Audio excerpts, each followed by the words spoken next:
Okay. Okay. If everybody will have a seat, we'll start our meeting. I think we're all having too much fun tonight. So, I'm going to call the meeting to order, and I'm going to have a roll call by our city clerk, Kathy Valdez. The record shall reflect that all members are present. If you'll all rise, we're going to do the Pledge of Allegiance. Will be led by Councilmember Aguilera, and then is Todd Welch here? Yes. Okay, he'll be followed by Todd Welch, Vista Fire Captain, is the chaplain. He's going to lead us in an invocation. Please join me in honoring our nation's flag, please. Ready to begin. I pledge allegiance to the flag of the United States of America and to the republic for which it stands, one nation, under God, indivisible, with liberty and justice for all. Okay, is Todd here? Here he comes. Okay. Yep, right there. Hi, good evening. May we bow our heads. Heavenly Father, I would ask and petition you this evening for wisdom for this council, for this body to govern amid the challenging interests and issues of our time, for the welfare of the people, to do what is right and just, to work in harmony even with those that have an honest disagreement, and for joy and peace in the task placed before them, and for the safety and the protection for them and their families. I pray for the agenda set before them this evening, and that all things that they would do what is best, common good for all. And so now to God, our Savior, who alone is wise, and glory, dominion, power, both now and forever. Amen. Amen. Thank you. In accordance with the Brown Act, I'd like to announce that as a result of convening simultaneous meetings, the members of the Boyna Sanitation District will receive compensation of $147.75 for the district meeting pursuant to the Boyna Sanitation District Ordinance 2006-1. The next thing is the approval of our agenda by our City Manager, Patrick Johnson. Thank you, Mayor. There are no changes this evening.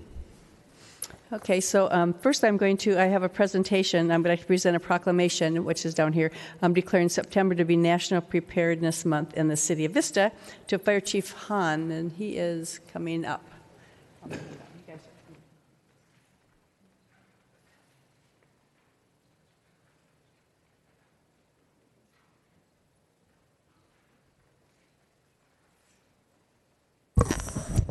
Okay, let me give this to you. Okay. And the proclamation reads, whereas the Federal Emergency Management Agency, FEMA, has designated September as National Preparedness Month. California residents commonly experience the effects of various disasters, ranging from severe winter storms to major earthquakes and devastating wildland fires, resulting in damages costing hundreds of millions of dollars. Whereas the May 2014 San Diego County wildfires were the largest wildfires in the region since the devastating fires of 2007, highlighting the importance of disaster preparedness both at the individual and institutional levels. Whereas the aftermath of the 2003, 2007, and 2014 firestorms in San Diego also demonstrated the need for careful and thorough local emergency planning and preparedness among individuals, communities, and agencies. The loss of life and property damage can be greatly reduced if appropriate emergency preparedness measures are taken before, during, and after a major emergency. Whereas the residents of Vista are encouraged to register online with Alert San Diego in order to receive notifications or emergency information related to evacuations and local disasters. Now, therefore, the mayor and members of the Vista City Council do hereby proclaim the month of September 2017 as National Prepared Month.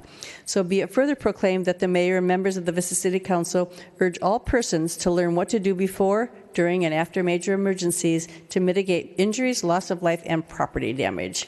So congratulations on that. And do you have to say a couple words or no? Okay, he can say a couple things. Okay. I just want to thank the mayor and the city council for this proclamation and the city for its support in preparing the community and the city and the fire department for response to disasters. Thank you.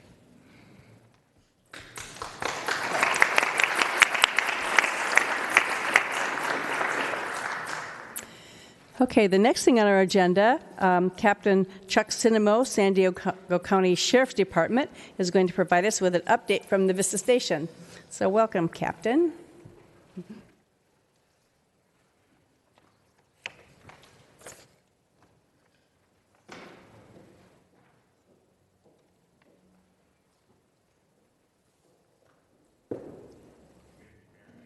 There we go. Thank you.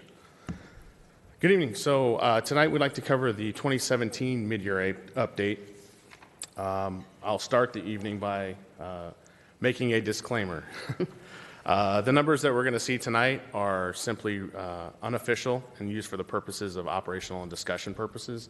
The reason is SANDAG, which is the official reporting agency for how we in law enforcement communicatively report our numbers, hasn't published their 2017 mid-year report yet, and it's still several weeks out.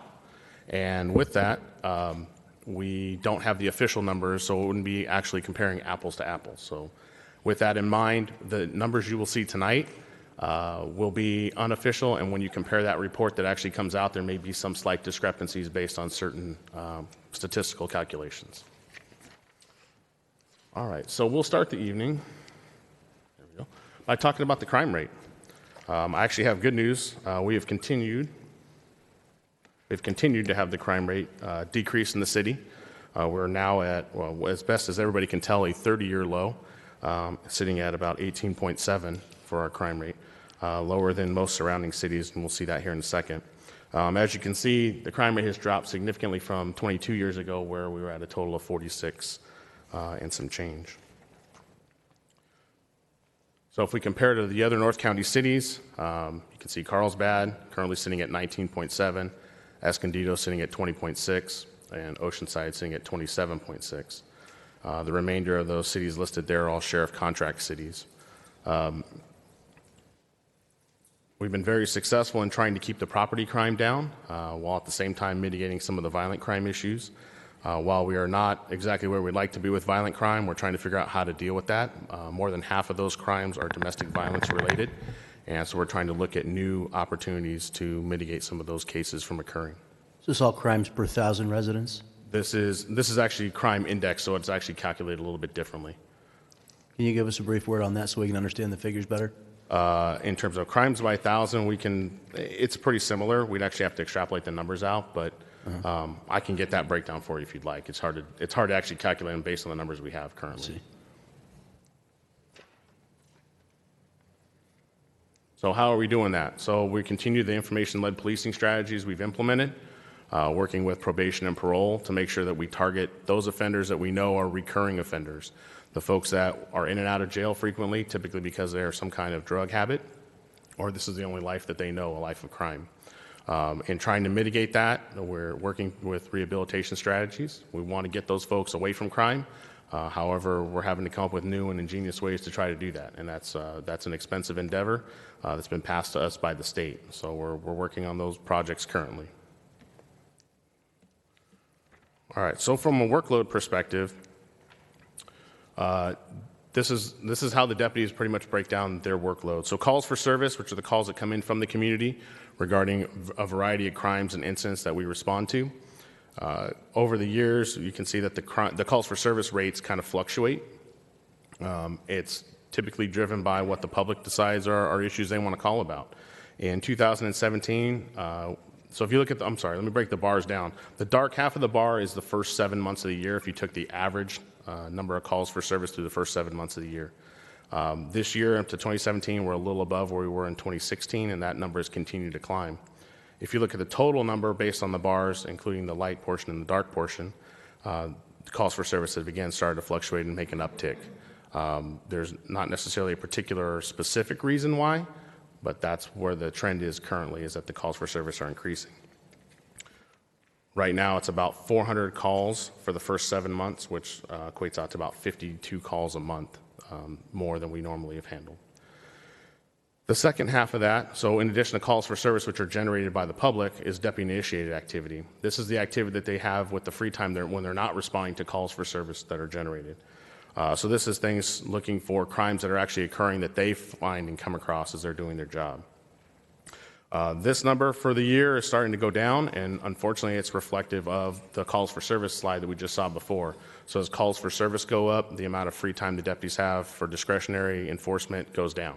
And we have a finite pool of deputies and a finite pool of time, so the only thing that changes is the number of calls that we can respond to and the things that we can do in that time period. With that, it's about 3 calls a day per deputy. That changed, and while it doesn't sound like a lot, when you translate it into calls for service and the things that come out of that, a lot of those we're starting to see are mental health calls, which take deputies off the beat for a significant amount of time to get those folks in the mental health facilities and actually get them the treatment that they need. It's almost an exact wash. We average about 3 mental health calls a day more than we've been handling, and we actually have 3 calls a day that we've been actually taking out of deputy-initiated activities, so it's almost a wash completely. So how does that compare with North County? So we've talked in the past about how does Vista itself compare with North County, and we talked about things like population, what our staffing looks like in comparison to that. So we're going to go a little bit into that and try to answer some of those questions. So for population, Vista this year is sitting currently, according to the Sandag numbers, at 98,888. That's about 2,400 more residents than the same time last year when we had this discussion. And about 5,000 more than about 7 years ago when we talked about this. So as you'll see, that number continues to climb. As we move to the next slide and we talk about sworn staffing, you notice that over that same period of time, our staffing has remained pretty much the same. We've stayed pretty typically at 92 sworn staff members. That includes everybody from me to a deputy. So anybody sworn in that stack. You can see it compared to other agencies in North County. And again, those numbers, when you break them down and base them into population, we'll take a look at as we go down. This comes from a report that Sandag did last year in comparison for all the North County agencies, as well as all the agencies countywide. So we could actually compare these to South County as well if we chose to. So as far as the ratio, and this is the number that you will see reflectively when you start reading about law enforcement ratios, that number of 1 for every 1,000. Currently, Vista stands at 0.95 per 1,000, so that means we have 0.95 of deputy, or roughly 1 per every 1,000, which is the ratio that you'd like to achieve. In comparison to other cities, you can see that there are some cities that get up into the 2s. Those are typically very small cities where part of that is a contractual obligation where we mandate that they have a certain number of deputies for contact and cover purposes. But the majority of them hover around 1, 1.25, somewhere in there. As far as law enforcement expenditures go, in that same relative term, Vista spends about $197 per capita per person in terms of providing law enforcement service. When you take that number and you compare it to other municipalities, contract cities, you'll notice that the actual cities themselves, police departments, Carlsbad, Escondido, and Oceanside, they're significantly more. A lot of that has to do with it takes a lot more money to run a police department independently. When you have to deal with liability issues and salary issues and retirement issues that come out of the agency specifically, in addition to operating costs like running a lab and SWAT teams and all the other things that don't come with a contract service like the Sheriff's Department provides. So in addition to just providing the law enforcement service, we've started to try to take a break from that. We've been obviously handling the crime piece. Our crime rate's really low. But we're trying to start to deal with community interaction. And we've taken a few steps this year, and we're still continuing to do that. I mean, all the way up through today, where I was having conversations about how we're going to deal with some events in the coming remainder of the year.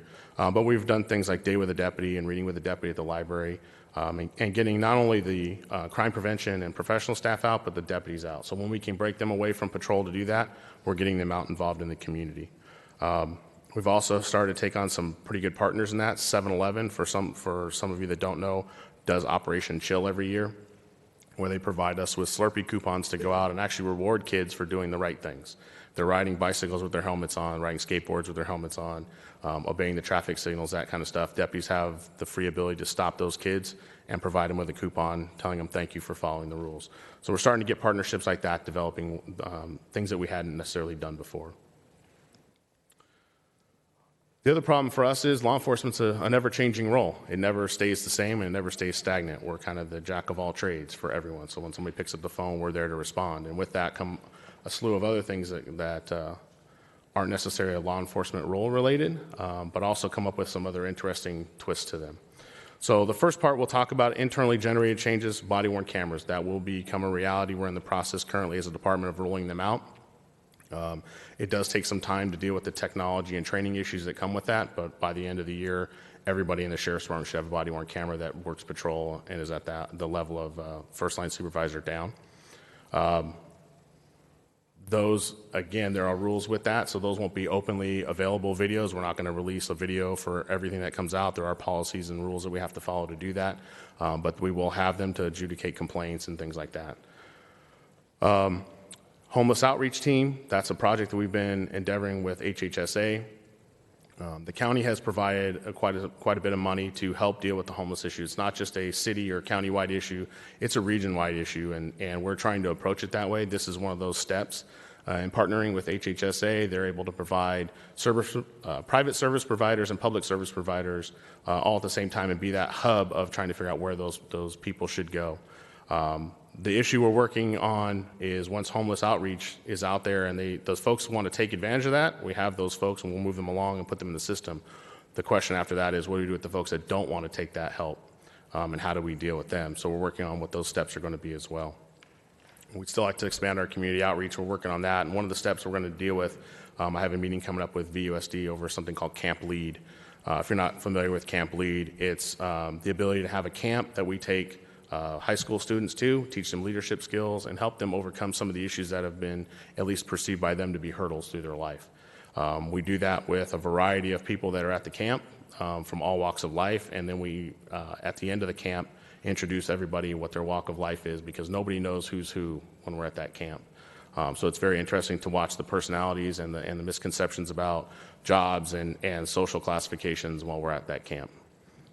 Captain, if I could, over here, if I could interrupt, maybe you can give them a picture of what it would be like with the homeless outreach team and how a day in the life of that team would interact with the residents of Vista. Okay, so the homeless outreach team is going to be based on the model that we have for PERT, where we actually have a person from HHSA that's going to come out and ride along with the deputy, actually one of the deputies standing in the back of the room right now, and they're going to go out and we're going to contact these homeless folks and find out what kind of services we can offer them. We have homeless veterans, we have people with medical issues that we need to get medical care. Current epidemic that we're dealing with is hepatitis A, and actually tomorrow we're going to have folks going out in the city with deputies to provide free vaccines for hepatitis A. It's a huge outbreak within the homeless community and something we need to figure out how to address, and this was one mechanism to do that. In addition to that, we're also going to start tracking these folks as far as what services are offered to them and are they moving around. They're transient by nature, but are they transient because it's at a necessity or are they choosing to be transient? And then is it a problem that we're just chasing around? And that's why we're starting to take a bigger step look at it regionally, and HHSA allows us to do that, allows us to track where we've contacted them, what services have been offered, and have they turned those services down previously? What were the mitigating factors in that? For some folks, they turn services down because they can't go into a shelter because they can't take their dog. So how do we mitigate dealing with that issue and get them the services they need? And we'll be able to access services from across the county, and that'll be another positive to it. Moving along, for externally generated changes, we're having to tackle the growing mental health problem, and we've been able to do that with PERT up to a point, but this problem is continuing to grow. As we start to have people in custody for less and less time, that happened to be the location that most of these folks started to get back on their medication, get back on a right cycle, and be able to have a quality of life that was worthwhile to them and be able to function in society. As that revolving door now becomes a much faster revolving door, they're losing out on the ability to stabilize on medication, continually get medication, and now be a productive member of society. So we're trying to figure out how we're going to address that growing mental health problem, and it's a huge epidemic, not just in the county, but across the state. We're also looking forward to things like the impacts of Prop 57 with realignment for sentencing and how that's going to change things. We're going to have folks that were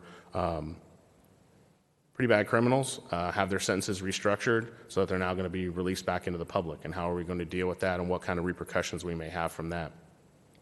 The same with Prop 64, as the laws change in regards to marijuana from the state level, legalization for whether it be medicinal or recreational use, and how that impacts things from the state level in terms of, we've talked about several variations of that, even in city council, how the city's going to deal with it, but there's also changes on the state level in terms of enforcement and taxation. And then the last part is the increased training and administrative mandates. So as everything goes through the state capitol, everybody has a project that wants something to steer towards law enforcement. And a lot of that entails required training and administrative mandates on us that now start to tax our time and our ability to go out and do other things. So as that happens, we're going to start having less and less of the deputy-initiated activity, and it may get to a point where we start to impact call for service response time, depending on how much those administrative burdens take. With that, are there any questions? Councilmember Franklin, Deputy Mayor Franklin. You talked about the demand on time for deputies who are contacting people who are mentally ill and how that's really consuming a lot of time. What resources are available, or should we begin to explore some kind of personnel who could respond and take custody of that person or take over the interaction from the deputy who's trained to do that, and maybe not a sworn law enforcement officer, but somebody who's sort of a caseworker, if you will, maybe, so that we can return that deputy back to patrol. Do we have somebody, and does it make sense to have somebody who's probably at a lower total cost of deployment to the city or even to the county to alleviate that problem? So we currently have the PERT team, the Psychiatric Emergency Response Team. They currently ride along with deputies in the field and handle specific mental health related calls. That program is currently growing. It's obviously a tax to figure out how we can hire enough people fast enough and retain those folks. But as that program continues to grow, it will certainly help with mitigating that problem. Part of the issue that comes with mental health calls is they're very unpredictable.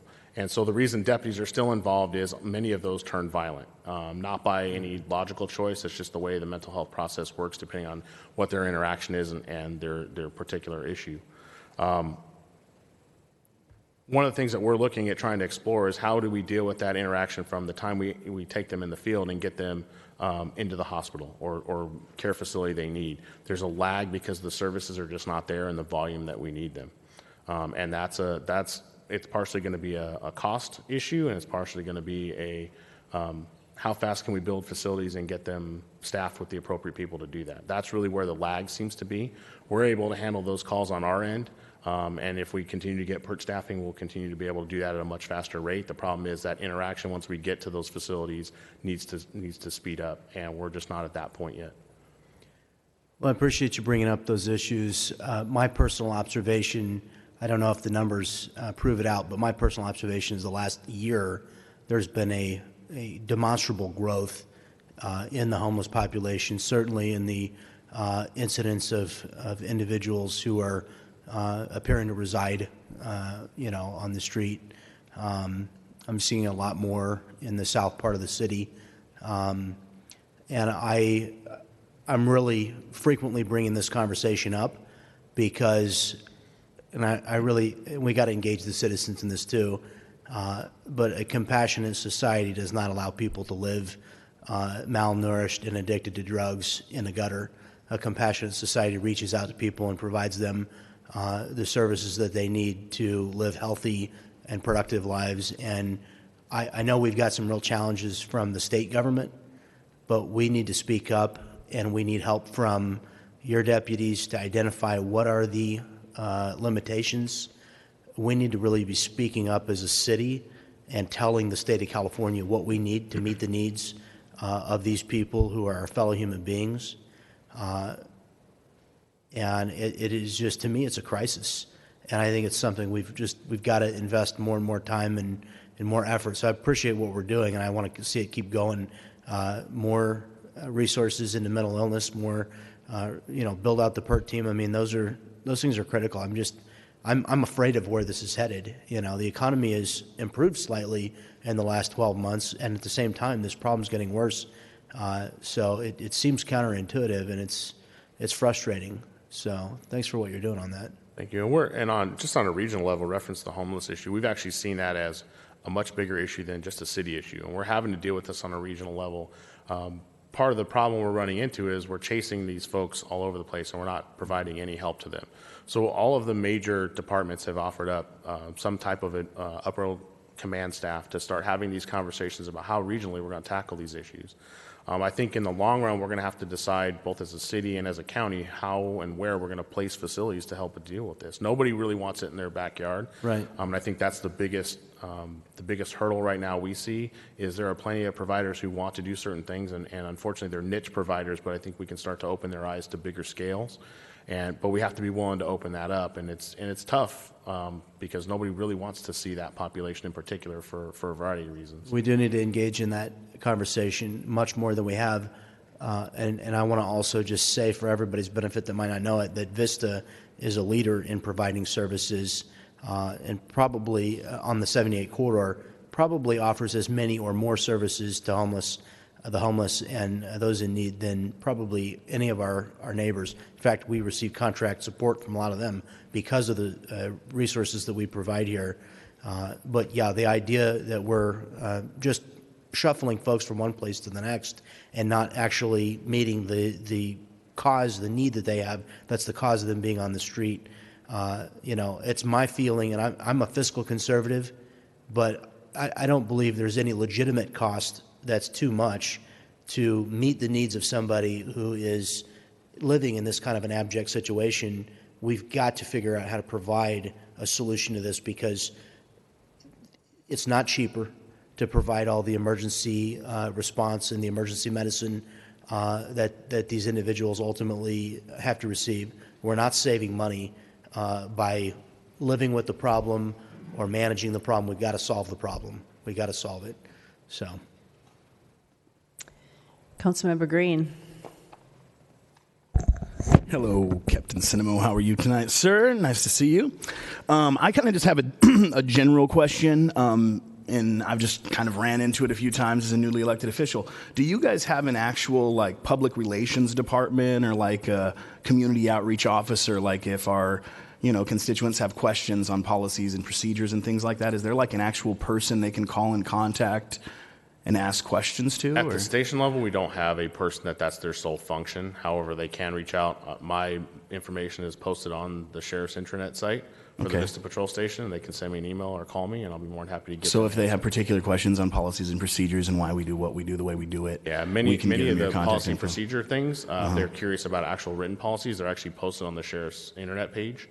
We provide those publicly so that we can answer those questions without any hint of impropriety or hiding anything. Cool, but your door's pretty open as far as if somebody calls you with questions on what it is you're doing, you're available for them. Yeah, and if I don't answer specifically, I will get somebody who does. Awesome, thank you. Councilmember Rigby. Thank you, Madam Mayor. I just have a quick question for you. There was an article in the newspaper recently that several constituents have forwarded to me and claiming that they also have firsthand experience in talking with homeless people on this. But I wanted to know, from your experience in dealing with and encounters with the homeless population in our city, how many of them, and is it happening that other cities from the Midwest or even farther east are actually giving bus tickets to homeless and sending them to San Diego region? Is that really happening? Unfortunately, it is, based on the feedback we're getting from some of the homeless individuals we contact. And it's happening countywide. We're getting it from throughout the state and from other portions of the nation. It's being done for a variety of reasons. I think when you look at, if they say they have somebody that, relatives or whatever in Vista, and those folks are looking at that as a way to get that person out of their city, they're taking advantage of that. The city has a similar program, but we've never just sent somebody without there being a receiving person on the other end, making sure that we can care for this person and not just shipping them around. And I think that regionally we have had to deal with that issue. We've been our own worst enemy on occasion, and that's why we started the regional discussions, because we have unfortunately inadvertently sometimes and advertently sometimes passed those folks around the county. We have a unique situation here in Vista because of the jail. Mm-hmm. We do get folks from other cities that make their way here and either A, decide that they want to stay here because they like it, or B, can't find a way back to their home city, and so they decide to reside in Vista. But we have had folks come from as far as Philadelphia, and we've had people come from throughout the state. Part of the problem with offering the services that Councilman Franklin and I were kind of talking about is people hear about that. So now we're the service provider for other places, and they all want to come here because they hear those services are here. So it is kind of an interesting balancing act in being able to provide those services and get them the help that they need, but also having those folks show up from all over the place to take advantage of those services. So a follow-up question to that is, and I guess a couple of the homeless people have said that they were just given a ticket to come here, and they're happy with that there was nobody on the other end here to receive them or to provide for them. And I do agree with the deputy mayor that in Vista, as well as regionally, it seems that the population for homeless has increased exponentially. Do we have any figures at all about what percentage that this influx from other regions is contributing to our population? We don't yet. We're working on that. So part of the regional discussion that we've had at the law enforcement level is to start tracking that, trying to find a way for us to be able to do that. We've actually implemented a program countywide that's via a system we already use to be able to start documenting not only how many and where they came from, but the services we've offered them. And that will help us hopefully start to control what's going on, get a better grasp of how big the problem is, what services we're short, or what services we don't need to provide because they're not able to take advantage of them. If it's possible, Mr. City Manager, I would actually like to get together with the captain and other interested parties, because I think this is a much bigger discussion than just to have a report, because I have other inquiries, I have other questions, I have other ideas, and I'd like to know how we're dealing with the different segments of the homeless population, because we have the homeless population that are being shipped to us from other cities, not cool to do. We have a homeless population that have mental illness issues, drug, alcohol issues.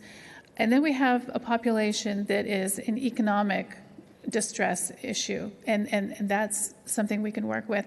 And then we have a population, it might be small in number, but I know a few of them, that this is the life they've chosen. They don't have mental health issues per se, or drug or alcohol. They have family locally who've been trying to help them, but this is what they want to do. And how can we help that population with respect to the rest of our population? So that's a conversation I would like to have more in depth on, is how are we as a city of Vista working with the different communities within our city to address each of the different types of homelessness that we have regionally, because they all have different answers because of the difference in them. So if we could set something up in the future, I'd appreciate just a conversation to sit down and discuss this and see what we're doing, where we're going, and how we're handling each population, if we can do that. Thank you. Deputy Mayor? When we release somebody from jail, do we ask them where they are headed and if they have a way to get there? I'll say yes and no. That is typically along those lines, but it's not a requirement. So sometimes those folks will give us an answer that, whatever feels good for the day, too. So you kind of have this weird quagmire of, do we ask everybody the exact same question and get the same cognitive, logical answer back? No. But we do offer them things like bus tickets and trolley tickets and things like that to get back to those locations typically, especially if they don't have the means to do that. But it doesn't mean that they take advantage of that either. Again, many folks get here and they decide, hey, we're just going to hang out and see how this is, and they find that they like it. So it is an interesting quandary for us. But we have looked at that. We have talked about how we're going to deal with private entities in the future. There are some service providers that are privatized, have grant money, and want to start being involved in exactly that issue. And so we've started to have conversations like, hey, we're going to release these folks. Are they willing to go with these providers and get a ride? So they would be released directly to those providers at the gate. Well, and I would think particularly if somebody has a history of vagrancy or homelessness, if they're arrested in a particular place, or particularly if they have any history of mental illness, if they're arrested in Escondido and they're released out of the jail here, getting back to Escondido might be a significant enough hurdle with them that for some length of time they just choose to reside on the street. And so my question would be, and I think we've got to do this, if somebody's got a history of mental illness or vagrancy and we're releasing them back, what we should be, if their jail sentence is up at 5 p.m., then at 9 a.m. we should be putting them on a bus and driving them back and releasing them where they were arrested or where they reside, we got somebody to release them to. But we've got people from all over the entire county being brought to Vista. I mean, as it's been explained to me by you and others, sometimes problem customers, as they put it, get brought from, downtown San Diego to Vista, and with the full knowledge that when they'll be released, they don't have a way to get back. And, that's something that we should not as a community tolerate, because it's not the right way to solve a problem, and it's not humane and just for those individuals. If they get stranded economically and can't afford a way to, it's a $100 taxi ride to get downtown. So if you get out of jail and you don't have a $100 bill to get downtown, and that's where you live, then what are your options? You may have no other option. So I think that we as a city of Vista ought to demand that it is a policy that every single person being released, it shouldn't be a sometimes they're asking, sometimes they're not. We should demand that, and I think we have a right to demand, that every person being released has got we give it a name, a plan to get home, whatever that is. We should have some greater, I'm not saying we can follow every person home. I'm not trying to be ridiculous about it. But what I am saying is we should have some greater level of certainty that this person is actually going to make it where they're going. And if we need to finance a way to get people where they're going, then it seems to me like it's a small cost to pay to stop. Because, I mean, when I've done ride-alongs, I've witnessed the arrest of individuals creating, criminal mischief. They purchase alcohol immediately on release. I mean, this is an incident I was a witness to. They immediately went and purchased a large quantity of alcohol, and then immediately created a public disturbance, and immediately went right back to jail in Vista. And they hadn't been arrested in Vista. That's the kind of thing that we ought to never allow to happen in this city. If those individuals had gotten all the way home, maybe they had enough money for a jug of vodka, but not enough money to get all the way where they were going. Whatever it is, I mean, I'm dead serious. I mean, I'm not trying to be no levity intended here. We can't allow that to happen. We've got to get people back where they're going so that they can get back in their home environment, begin the process of getting back to work, whatever it is. I'm so concerned about this, and I've brought it up so many times behind the scenes to the staff, and this is kind of one of the first times in a while we've been having this conversation publicly, so I'm sorry to go on and on about it, but this is really an incredibly important issue. Well, and that's part of the reason we started having the regional conversation, was to mitigate those issues. There's absolutely no reason why San Diego PD should bring a problem person all the way to Vista, and vice versa. And that was historically done.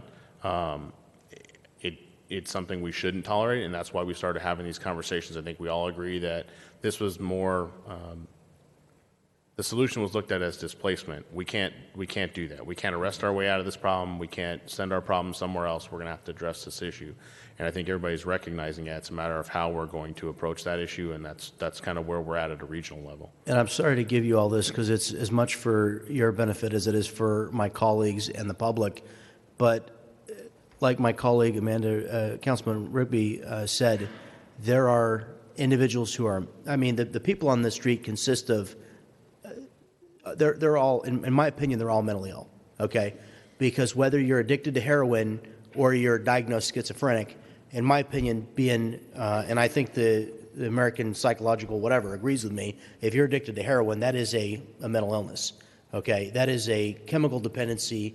It is a condition which creates a mental incapacity to make logical decisions for your own well-being, right? I mean, it does. I don't think anybody would disagree with that. So if you've got somebody who's addicted to heroin and they're living on the street, they cannot make the decision for themselves about where it is in their best interest to reside and receive, nutritious meals and a warm place to live. They can't say, because my preference is to live in the ravine next to Stater Brothers, where there's a large homeless population, because that's their preference. And this is something we've got to talk more about as community leaders, because I'm telling you, we're facing an insidious mentality that says that individuals have, quote unquote, a right to reside on the street. And I'm telling the same thing to everybody. If this is your son, if it's your brother, if it's your mother or your daughter or your niece, if this is somebody that you loved and they are addicted to heroin, they're living on the street, even if they're not, even if there's some other mental illness, and anybody who says, I'm sorry, and we need to have this mentality as leaders and as a community. If your preference is to live in a ravine on public land and not in some kind of clean housing where you have access to nutrition and safety, then this is a mental illness that we should be able to classify. That is not something that we as a community should go, it's a public street, a public ravine, or it's someone else's private property. And because you've chosen that that's the style of life, that's not a permissible style of life in our society. And we cannot tolerate the idea, and we have to quash out the idea that that is permissible style of life. It's not permissible. It's a mental illness. Only somebody who doesn't grasp what's in their own physical best interest would say that is, would choose that. And the constant feedback that we're given is that the state of California is not our ally, that they won't take the person who refuses assistance, and they won't accept our desire to compel that person to drug rehabilitation, to become medicated for their mental illness, if they need antipsychotic medication, to get them taking their regular medication so they can be productive, so that they can be safe for themselves and their families. And I mean, this is something we don't want to talk about. And it's hard for me to say this because somebody out there is saying, that I'm not compassionate because I won't tolerate somebody living on the street. But I don't think it's compassionate to walk past a human being who's living in the gutter and say, well, that's his choice. So I'm just going to put my head down while this person is on a path to a quick death, and they shiver at night and they don't eat a good meal and they don't have a bed to lay in. I'm going to walk past that and say, well, that's that person's right. It's not their right, and it's not what we as compassionate human beings, regardless of what our political ideology is, it's not what we as compassionate people should ever tolerate in our society. We should insist at whatever cost that everybody has a nutritious meal, throughout the day, and that they have a warm place to lay their head at night. I'm sorry to take so much of your time, it's not directed at you, but we've got to start this conversation, and we have got to have this conversation. We've got to demand better for every human being in our society. So I'm sorry to take so much time on it, but we haven't spent a lot of time on that particular subject, and it's something I'm growing more and more passionate about because so many are driving past the problem and they think handing a $10 bill to somebody out the window of the car, makes it better or helps that person. And we're not as a society being successful right now. We're really failing our fellow brothers and sisters in humanity to solve this. So I'll get off my soapbox now. Okay, with that, I don't have any other speakers. So thank you, Captain Sinema. We appreciate your report, and we'll move on to our Fire Chief, Chief Hahn. He's going to provide us with an update on the Vista Fire Department.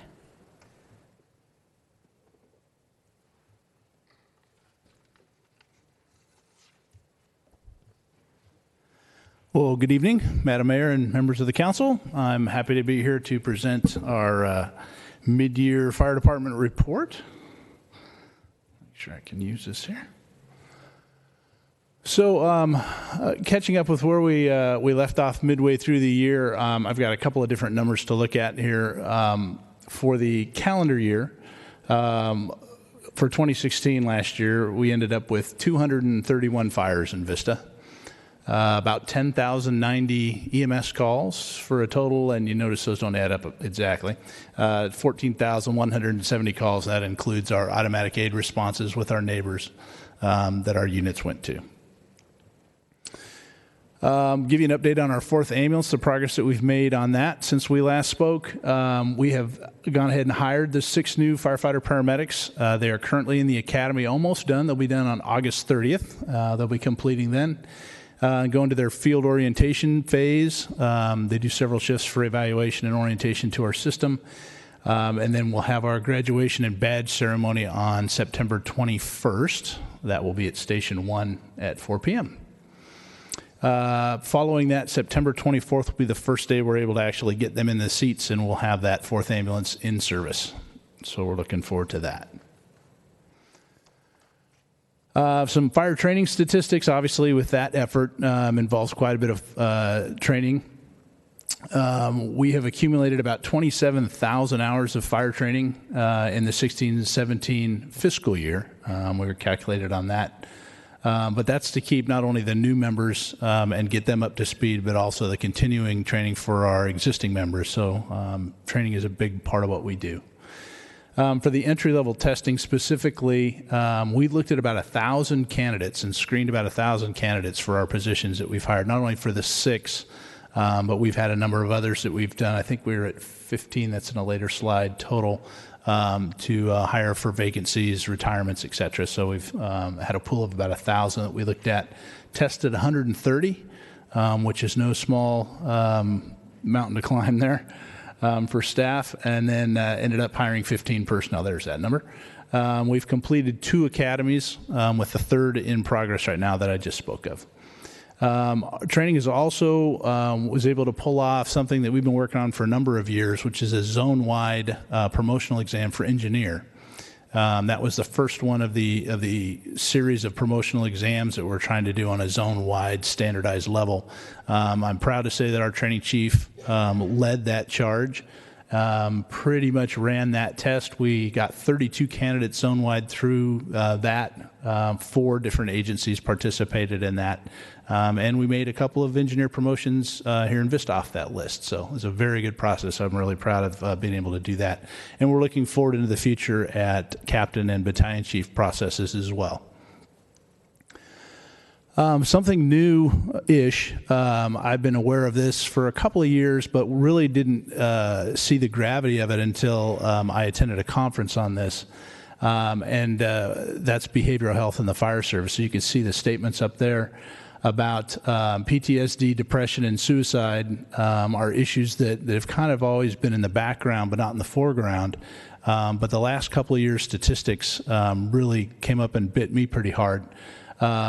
Some of those, the rates for that, and I always, as many of us have, looked at that as a more military type of problem. And their rates are running about 22.8%. But fire service is right behind them at 20%. In the rate of occurrence within the fire service. And then the one that obviously set me on my ear was that in 2015 and then again in 2016, suicide was the leading cause of death for firefighters nationwide. So we have a problem. After having been exposed to this information, I met with the VFFA and the city, and together we've moved to address these issues. In July, we hosted a behavioral health training to train peer team members of the fire service. I pushed this out on a zone and then a countywide level to get buy-in and participation from other fire departments, not only in our zone but the entire county. And we actually filled that class and filled a second one that's going to be going on. 7 members from our department attended, along with a licensed clinician and our chaplain that you met earlier who gave the invocation. All attended that training. And we're leading this zone effort to try to assemble a multi-agency peer team, not only for the Vista Fire Department, but for all of the departments in the zone to interact with. We based this on the conference that we went to. There's a Sacramento area model that they've used up there that works very well for multiple small departments, so that each individual department doesn't have to bear the burden, the cost, and the wear and tear on the individuals of dealing with these problems alone. So we've kind of organized together to help each other do that. We stood up a website and put that together for not only our personnel, but again for the zone-wide personnel to use, and we're going to be sharing the costs of maintaining that. And we've hired for our in-house an experienced licensed clinician who's come from the military side, actually dealing with PTSD and suicide to help deal with our problems, and she is guiding our program and helping our individuals. So we're really making some big strides to try to address the problem. A little lighter topic. You approved purchase of 3 fire engines, and we are working hard on that. Everybody's very excited. We had a committee that worked together and put together a specification to build those. We've gone back to the factory and had a pre-build conference, spent some time there. They're in production now with an estimated delivery date in March of 2018. I'm very happy with the progress.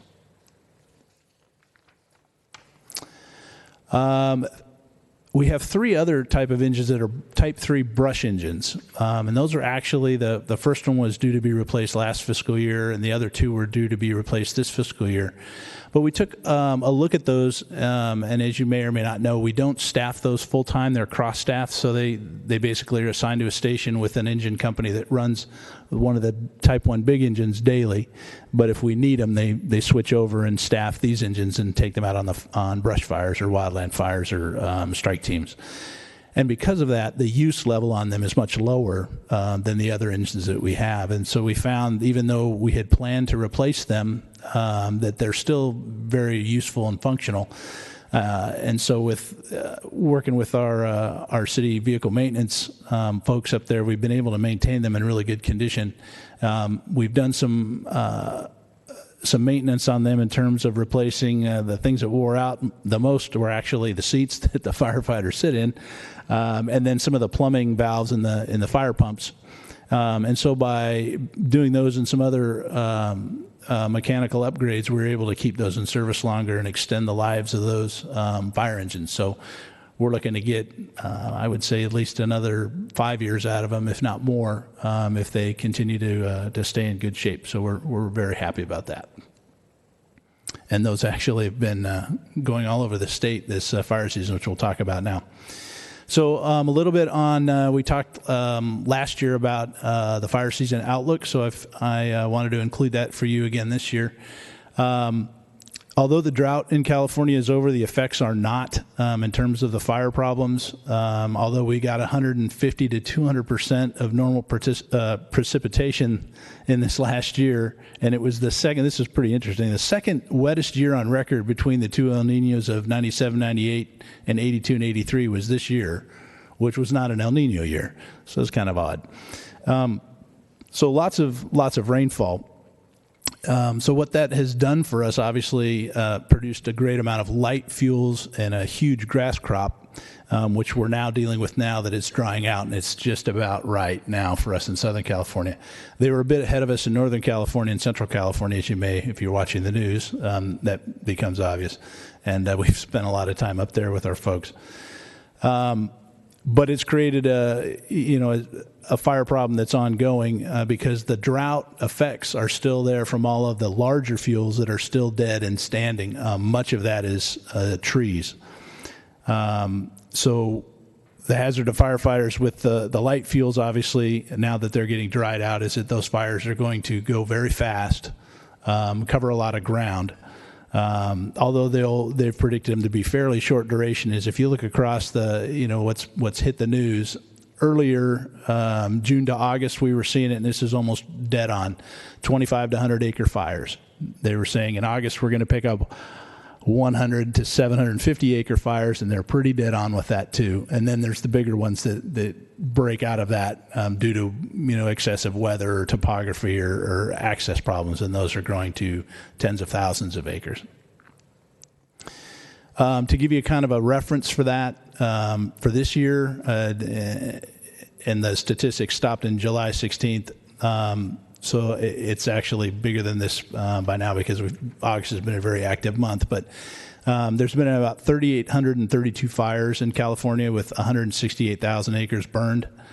In last year, much less than that, about 24,000 acres, and 2,400 fires and 32,000 acres. The 5-year average is well below that as well, with 2,600 fires and 37,000 acres. So we're not even really into our Southern California peak season, and we're already way above the curve for what we're seeing in fire activity and acres burned. This year we've been heavily involved in mutual aid already, strike team responses and some overhead assignments. We've had 10, where I think we're sitting now at 12 actually since I made this slide a couple of weeks ago. And for just this year, January to May fire season. For all of last year, we had a total of 14. So we're knocking on that door, and we really haven't hit our local fire season yet.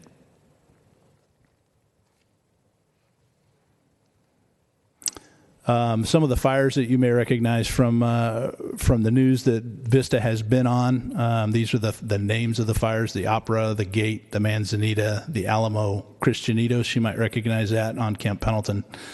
Deleuze, the Highway, the Jennings, and the Detweiler, and that takes us pretty much from the Mexican border all the way almost to Oregon. So these have been spread all over the county and all over the state, and our firefighters have been there. So the outlook from now until January, and we say January because everybody's crossing their fingers that that's when it's going to rain. But the Weather Service didn't guarantee me that. But so it's now until whenever we get some substantial rain, and we can call it a season. We're going to start seeing the bigger and heavier fuels get involved. One of the really big drivers here is that tree mortality that we've been talking about. We talked about last time. About 5.5 million more dead hazard trees are out there. So total about 102 million dead trees since 2010. This is California only. Fortunately, most of this is in the Sierra Front Range and not in Vista. But our firefighters are still called on to do service in those areas, so we're a part of that force.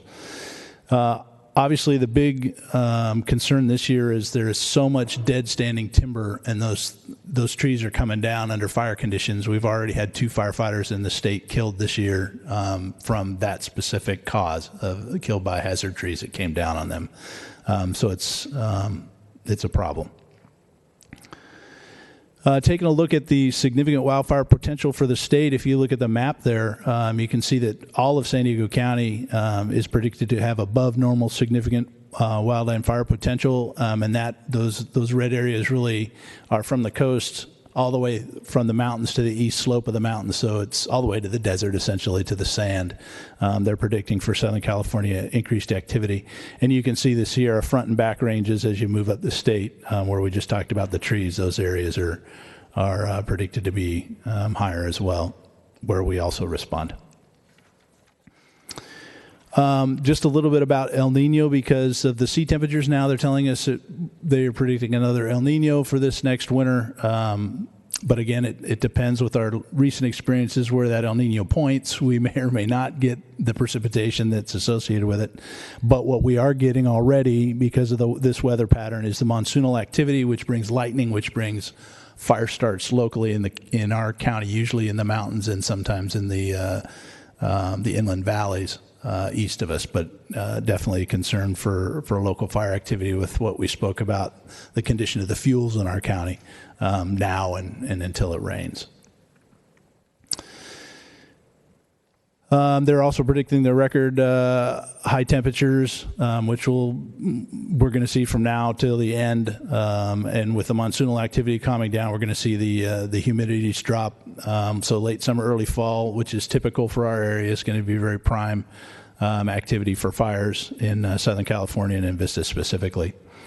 And our Southern California large fire potential is above normal. So what are we doing?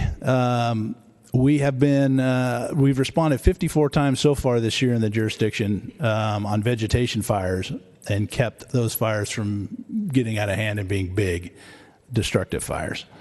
When we're in fire weather, which we haven't been much since January as of yet, but our program is we release this information on social media.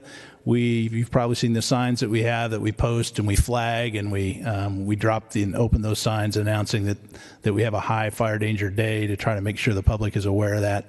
Run the red flags up at our fire stations. We put our senior volunteers in the field to do extra patrols. They go out there and not only are they obviously looking for fire starts, but they're looking to go out and educate the public about activities that we don't want to be doing on high fire hazard days. And they've had pretty good success with that. They get out there and talk with the public and go, hey, this might not be the day you want to be welding in your front yard next to the weeds. So we avoid some incidences that way. We've also, our vegetation management program, we get out there and have been very active on that. About 1,288 vegetation inspections this year. 535, about half of those have been within the city limits. kind of a growth in the program this year just because of all the rain and all the excess weeds that we're getting this year that we haven't had in years past recently. So, but the program is going very well. And just in addition to that, not specifically on the interface wildland threat, but fire prevention has been very busy. They've performed over 200 building inspections in all these various different types of occupancies as well to try to keep building fires from occurring. And that concludes my presentation. I appreciate the opportunity to get up and talk about the good work that our folks are doing, and I'm open for any questions you might have. Don't see anybody with any questions, but, oh, yes, Councilmember Green. I don't have any questions. Number one, I want to let you know I think that's the spiffiest jacket I've ever seen, so congratulations on rocking that. And I also want to thank our firefighters in the back for showing up for the council meeting tonight. Gentlemen, nice prayer, by the way, Chaplain. One question I had, and I think that I wrote it down. We had 1,000 applicants, and we hired how many people out of the 1,000 applications? 15. Okay, and our new ambulance will be on the road 100% for sure by September 24th? Yes.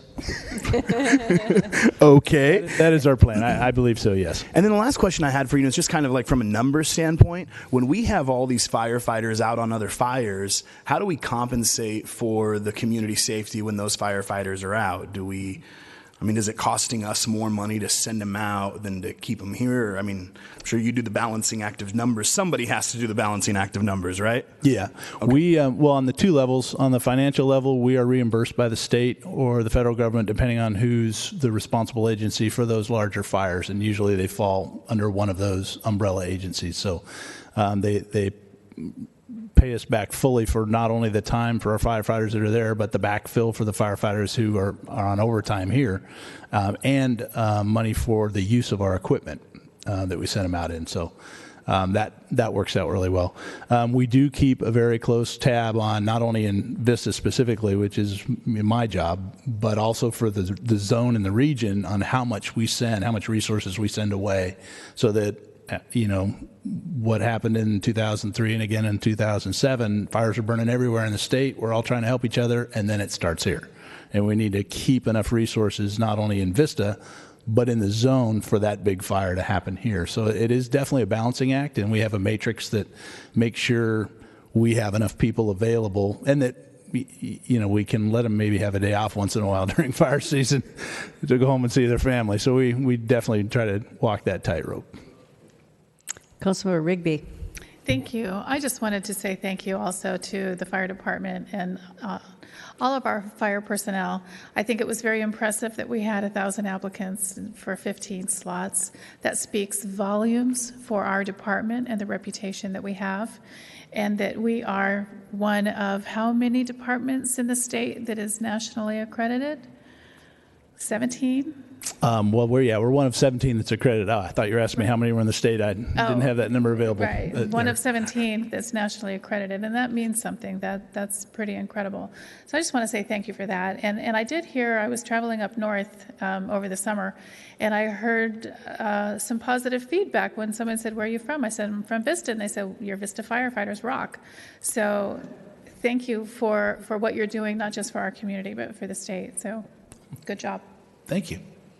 Thank you. I thank you also, and all of our firefighters. They do a great job for the city of Vista, and I appreciate all that you do. So I guess I don't see any other questions. So with that, we're going to move on here to our consent calendar. And the recommendations on the consent calendar will be enacted in one motion unless an item is removed from the calendar, and any member of the public can remove an item by submitting a request to speak card to the clerk's secretary.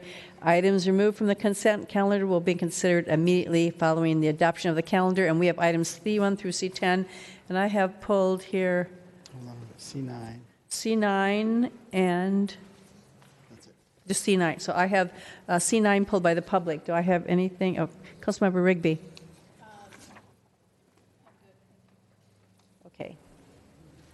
Okay, so then I would entertain a motion for the balance of the consent calendar. I'll make a motion. Councilmember Aguilera, sorry. Have a second? Second. Okay, have a motion and a second. Please cast your votes.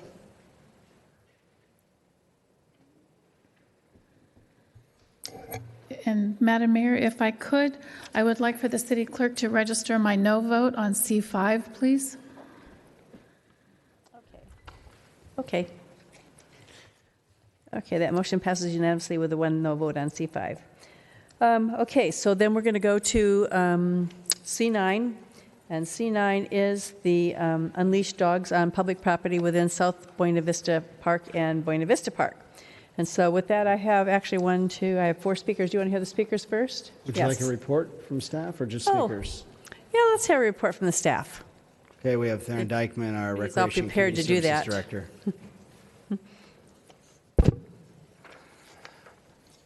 Good evening, Mayor and members of Council. As Patrick said, my name is Theron Dykeman. I'm the Director of Recreation and Community Services.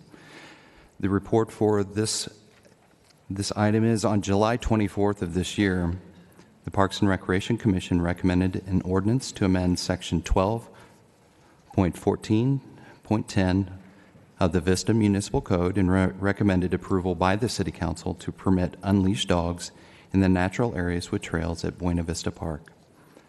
Currently, dogs are allowed off-leash at South Buena Vista Park on public property daily, with the exception of holidays.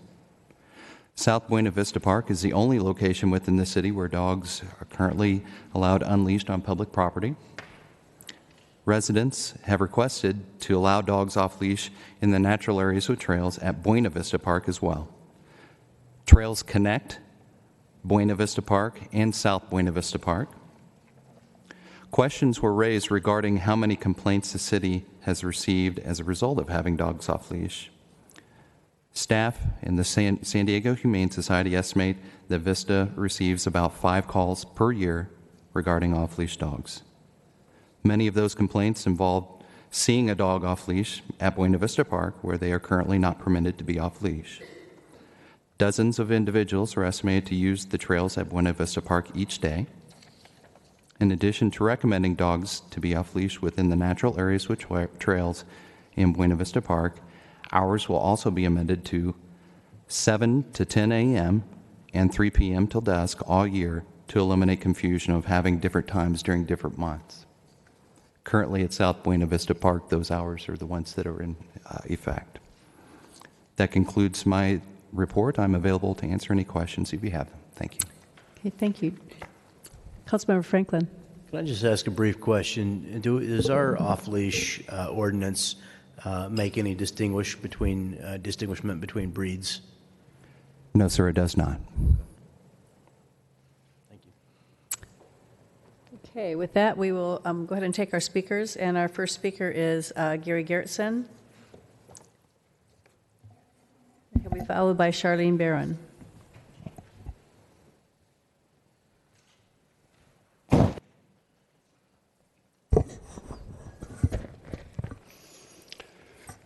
Good evening, Mayor Ritter, Deputy Mayor Franklin, Council, and staff. My name is Gary Gerritsen, and I reside in Southern Vista. I am a 25-year neighbor of the park and regular biker, hiker, and observer. I rise to totally oppose changing Buena Vista Park to off-leash hours. I have seen no justification for taking this away from the group that likes to walk without a dog. This proposal would make off-leash hours between 25 and 75% of all daylight hours, depending on the time of year. The times would leave those afraid of dogs or not wanting to be bothered by them to the hottest part of the middle of the day when most of us are at work. We have been dog owners ourselves most of our 50 years of marriage. This is not about loving dogs. It is about protecting an area from major changes that will have a very negative impact on accessibility by all stakeholders. Off-leash access has already taken over South Buena Vista Park, now referred to on the city website as Dog Park. It is used by dog owners and dog owners with playground-age kids. It does not appear to be used for other activities, like the basketball court that has dirt washed over on it because there's no grass. Like the fact you can't go there and play basketball because there are dogs all over the place at a time you would normally play. What is the history of off-leash ordinance?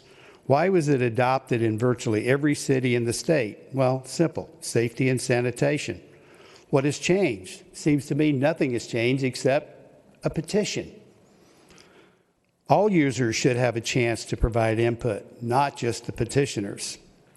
We need to study the parking. This will become a magnet from all over the area. The parking lot will be full. Most days it's full at least 75%. This will freeze out local users because of the people coming to have their dogs off leash. How about sanitation? The day I found out about this, I went down there, and within 100 yards, there were 4 unbagged dog waste and 10 bags that were tied and left along the trail. That's with leash hours. An unscientific poll that I took, 40% of the dog owners didn't support this because they were concerned about others' control or about safety of all off-leash dogs, including snakes and coyotes.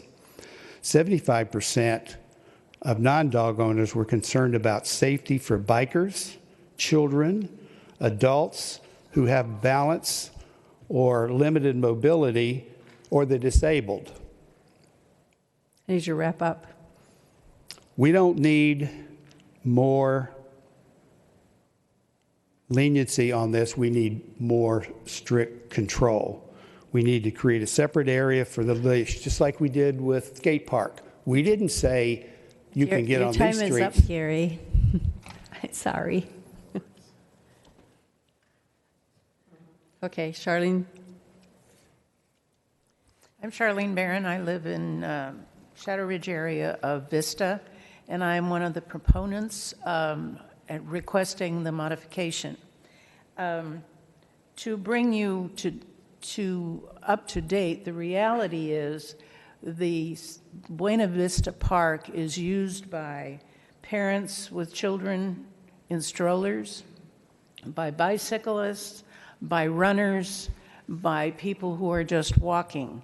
And that happens day in and day out. I'm at Buena Vista Park every morning walking my dog. I'm at the South Buena Park every afternoon, and so I'm really knowledgeable of both parks.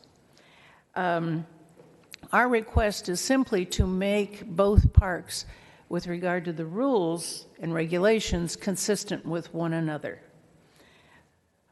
As to Buena Vista Park, we are requesting the trails portion only be off-leash. Now, the trails portion only, and I spoke with Mr. Diekman some time ago, the trails portion could not be used by disabled persons. I mean, it's just not possible for anybody in a wheelchair or a walker or anybody with stability problems to walk, because they're trails. There's no concrete walk there. The reality is that there are lots and lots and lots of people, and many of them are here today, who have dogs, who walk the dogs. The dogs are off leash every day. There's no enforcement ability because the trails start, and if you've got your map in front of you, you will see the trails start, and I'm referring to something that looks like this. The trails portion starts here. All the rest of this park is a park, the duck pond, and so on. But this trails portion is wild area. There's no concrete, there aren't even receptacles for dog waste because it's not policed, it's not maintained except occasionally. And the people who use the trails actually go around and pick up those bags and are picking up dog waste.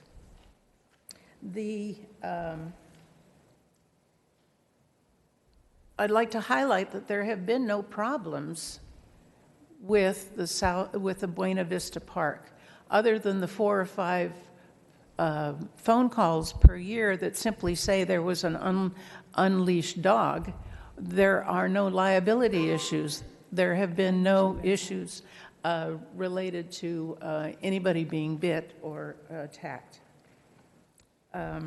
Thank you for your consideration of our request. Thank you. Thank you. Norm Hallis?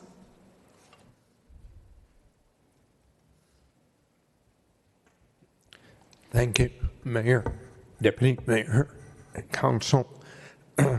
I'm just supporting staff's recommendation, and we in Parks and Recreation were 100% in favor of doing this.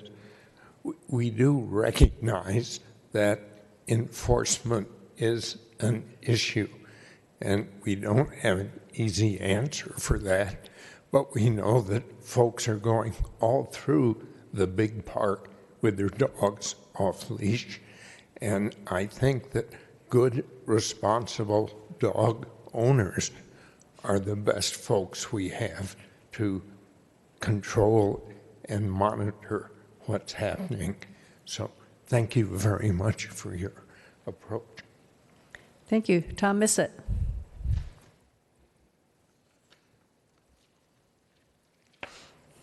Evening, everybody. Mayor and Council, my name's Tom Missett, 1870 Key Largo Drive, Vista. 20 years in Vista, 52 years in North County. I'm sure this is a hot topic for you guys. It's right up there with the homeless and everything else. But basically what I wanted to say, I've been in the dog park every day for 9 years. Yeah, South Buena Vista Dog Park. We've got many, many, many dogs down there. Very seldom you have a problem. If there's a problem, it's normally with the owner and not the dog. And those of you who don't know it, South Buena Vista Park has a reputation of being the best dog park in San Diego County. There's people that, probably half the people that are there every afternoon are coming in from San Marcos, Carlsbad, Oceanside, and on the way out, they're stopping by Mrs. Tacos or the California Bear and spending a little money in town also. As far as not being able to use some of the stats, like not being able to use the basketball court, there's a basketball game down there about 3-4 days a week. Kids that come in that want to play basketball.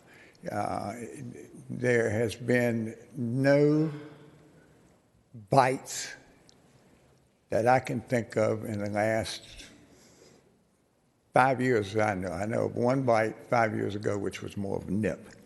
But I would just say, give it a shot. If it doesn't work, we'll redo it. But delay, as Warner Lozardi used to say, delay is denial. So I encourage you to vote yes on this tonight. And thank you for seeing all of us and all the hard work, the staff and everybody else. We really appreciate it. Thank you. Thank you. That was our last speaker. Councilmember Franklin, is that from? Yeah, there was mention of a petition. I didn't get a copy of that. Have we had a petition that was received by the city on this subject? The original request came into the city with a request letter, and it did have a petition with approximately 100 names on it. That was distributed at the Parks and Rec Commission originally when it first came to my attention, I believe in May. We brought it to the Parks and Rec Commission in June. There was discussion, and that was tabled over to July, at which point there was a decision made to make this recommendation for council. Mm-hmm. Well, this is a tough one. I was with, I think almost all of my colleagues were this weekend. We were at the dedication of the Rainbow Bridge at the South Buena Vista Dog Park, and I could see what a great sense of community there was there amongst all those who use that park. Like many folks, I didn't even realize there was that extension to the park there.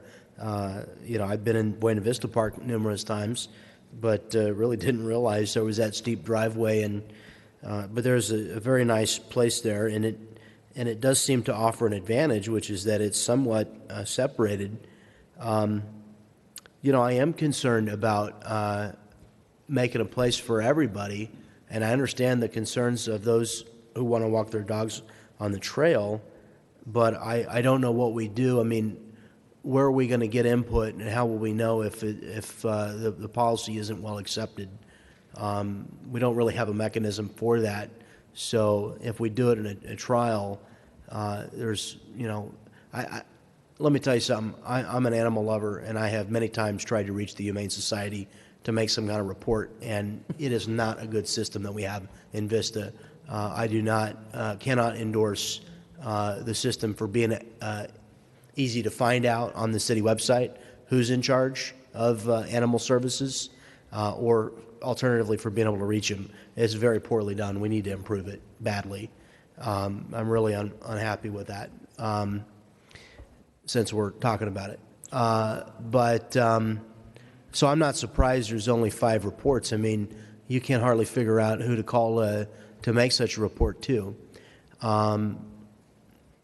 So I kind of think that perhaps if we've got 100 folks that organized and brought this to us, which is what you're telling me right now, I'm inclined to support staff's recommendation, but I kind of like to revisit the issue maybe in 12 months. I wonder if that's something we could, put on a consent item 12 months from now, and make sure that we have an opportunity for folks to come and have a conversation about this again, find out what the attitude towards the change was, and then that'll give us sufficient quantity of information to know whether there are complaints. I know that we always call it the duck pond, is very heavily used and trafficked, and so there's likely to be folks that are not happy. And I want to, the parks are for everyone, and I want to make sure that they remain for everyone.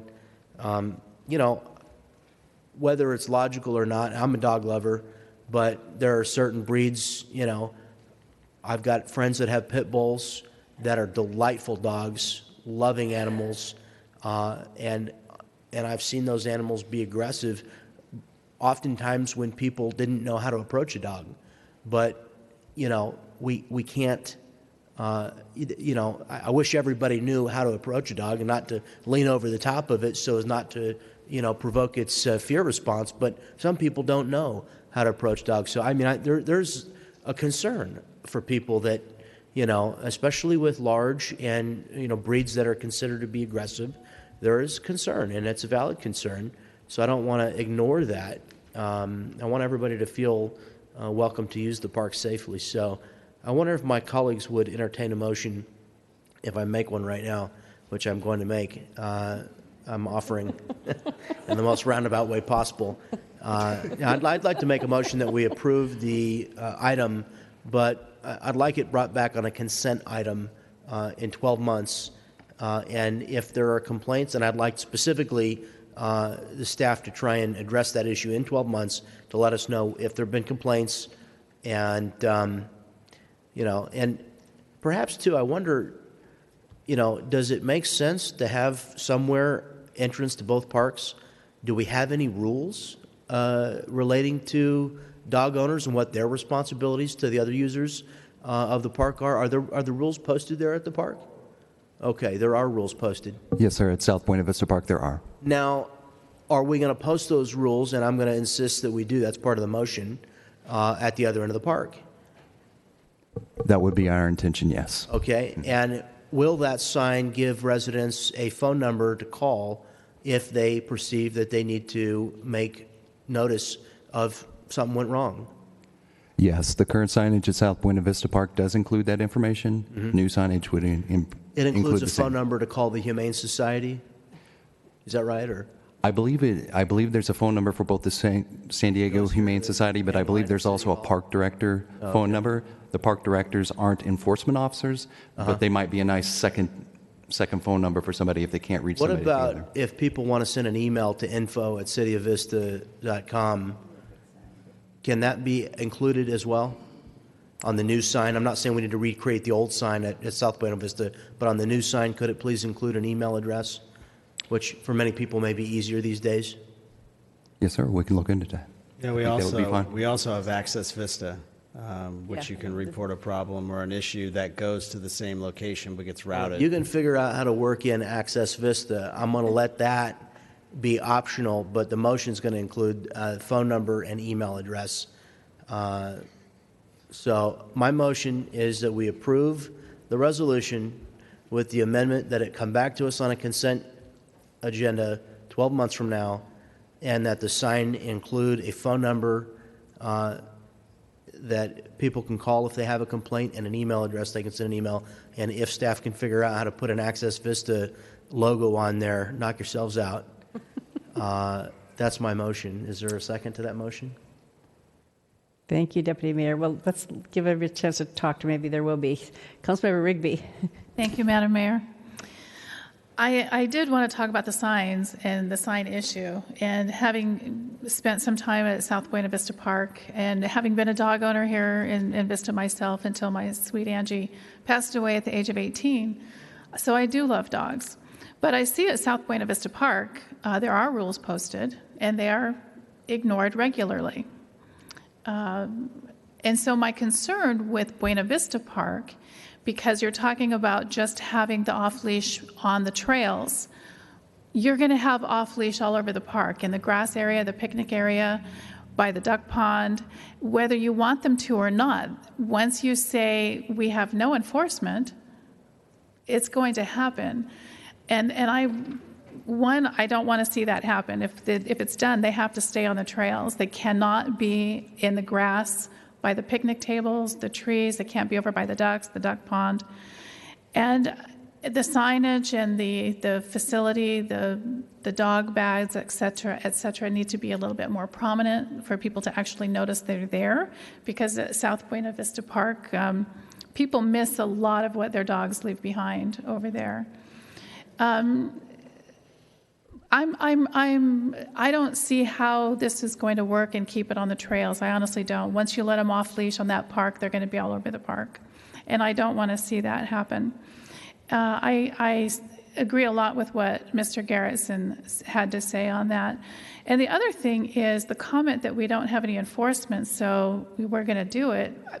That doesn't really work for me. Just because we don't have enforcement doesn't mean we just relax the rules and let people do anything they want, even if it's detrimental to other people in the community. So until there was a way to actually enforce the rules that you're going to print on these fabulous signs, I'm a no on this one. Councilor Aguilera. Thank you, Madam Mayor. My question has to do more with the basketball court. Mr. Garrettson mentioned that there was dirt all over the court, and then you mentioned the grass was non-existent around. Is that because of the dogs? It's my understanding I was just recently out there. The court is located in a kind of depressed area, so if you get any kind of precipitation that's heavy or flowing, it's not uncommon that might wash onto the concrete. I'm not sure that the statement that it's all over the court that I would agree with, but it is there at times. There is not an established turf there right now. Originally, it's my understanding that cut back on irrigation primarily due to the drought restrictions in years past. However, the native trees there, it's my understanding that they were stressing out a lot of those live oaks, and that some of the overwatering and just the area that it was in was putting stress on those trees too. So they chose not to reestablish full turf in that area, and that they bring in mulch, I believe once a year, and that's through another department in the city. Okay, so it just sounds like bad drainage. It's a tough site. Anytime you put a basketball court on a depressed area or any hard surface, you're bound to get dirt, whether there's grass or no grass at some point. Is there any plans to work out some kind of drainage? I don't mean to imply that there's poor drainage on the site. I think it's just a fact of the topography there. That I would have to get back to you on. Well, it can be fixed. Yeah. I don't know what that would cost, but it would just be worth looking into at least. Sure. It's at the, if you can visualize the park, for those of us who might not have been there recently, you've got, when you come in from the park, Mountain Vista, you're kind of going down a little bit of a hill. Then you get to the parking lot, and it's a little bit higher topography, and then you move into the park, and you've got the dog park area as well as the playground, and then behind that is a half-court basketball. And it's kind of in the line of sight from the parking lots behind that, so it's just part of the design of that park. Okay, thank you. Councilmember Green? Okay, question I have for you, because there was talk about unleashed only on the trail portion. Staff's recommendation didn't say anything about just the trail portion. You're recommending that we open up Buena Vista Park as we opened up South Buena Vista Park, right? Or is there a trail only stipulation in this recommendation? The recommendation was to allow dogs off leash in the natural areas with trails of Buena Vista Park, which in the overall acreage is a much smaller acreage of that large park. Okay. Not in the maintained areas where you have regular mowing or the duck pond or even the parking area.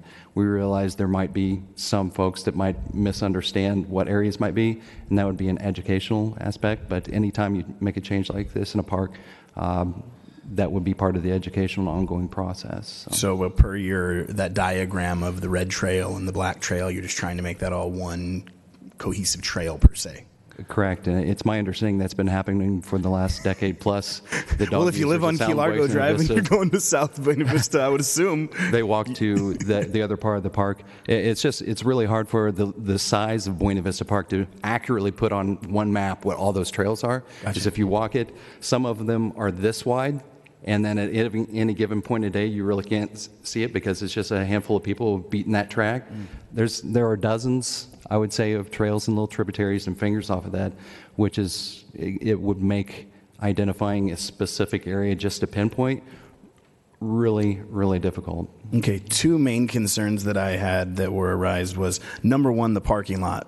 It was said that right now it's 75% full every single day, and that if we open up more trails, that maybe the people who go to the park every day can speak to that. Is it really 75% full already? Are we not going to have adequate parking? And then the other question is safety problems. We were worried about safety problems. If we have dogs off leash and they've been off leash forever on the other areas, have we really had any big safety problems that we should be worried about as a council, that being our, main priority, public safety?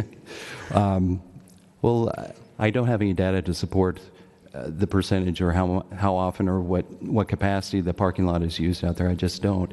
I do know it's a popular park, and what a great problem that would be to have a full parking lot at your parks. That being said, about your safety issue, Commissioner Hallis had mentioned it was a staff recommendation. It was our recommendation to them that, based on your questions about safety and what we should do at this park as far as user groups and multi-use considerations, that we should consider this. And a big part of that was we answered we looked into the questions of what were the safety issues. How many times has the city had a liability claim for a dog bite or any kind of litigation over the past 10 years or so since South Buena Vista Park originally became an off-leash dog area in 2005, and it was zero. In fact, as far as litigation that we're aware of, there was none regarding dogs. Liability, there was nothing. I believe there was one claim, but it had to do with the dog accidentally stepping on a sharp object in some mulch that unfortunately wasn't clean, and that was several years back. Had nothing to do with being off leash or aggressive or fighting.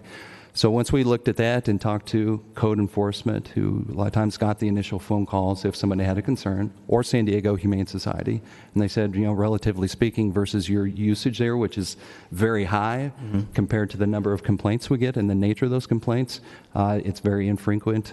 We feel comfortable saying this is something we should consider looking into.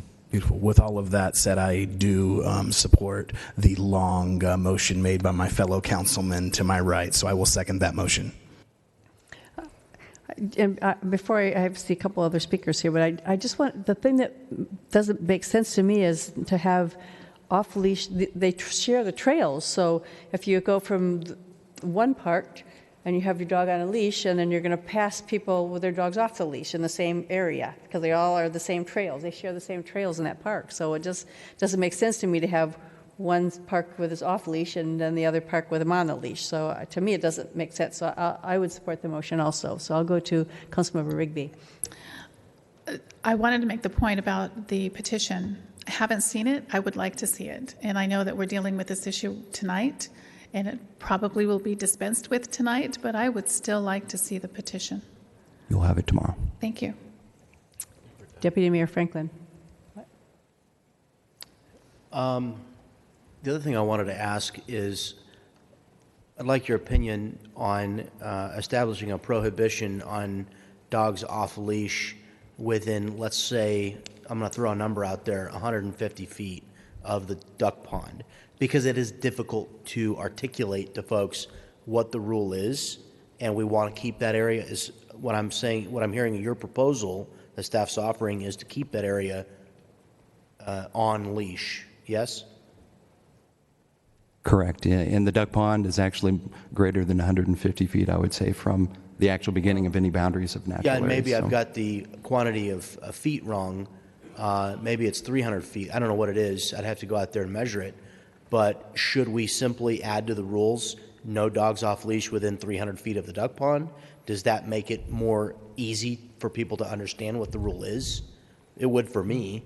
Yeah, I see your I can point. pace off I think it would be 100 fair to steps, and say that's something like that. Even if it was even if it wasn't a numerical number, the area that's mowed around the duck pond or the parking area, the restaurant or restrooms, or the picnic areas. Unless you're going to chalk a line, it's very difficult for people to understand. So I think just establishing a number of feet around the duck pond from the perimeter of the pond.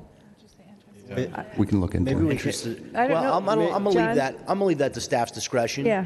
Because I don't think we can figure that out for ourselves. But some logical, easy to understand, method of telling people, that I should be able to pace off 100 steps from the duck pond and go, I'm 100 paces, I'm good. We can provide a sign or something at the trailhead letting them know that would you're be- entering the off-leash area. Don't tell me 300 feet. I can't judge that. Starts here. You're going to have a sign. Okay. Tell me from here, on leashes to here at the trailhead or whatever, and then off leash. We Maybe can provide signage for that. something like that. Did you get so you got to see this petition? Yes, it was originally given to us back in May. And how many of those people lived in the city of Vista? I would have to revisit that. It's my understanding they're all within close proximity, walking proximity of the park. Norm's got, Mr. Hallis, would you bring that up to us so we can see it? If you've got the petition? Norm. No, give it to You want to give it?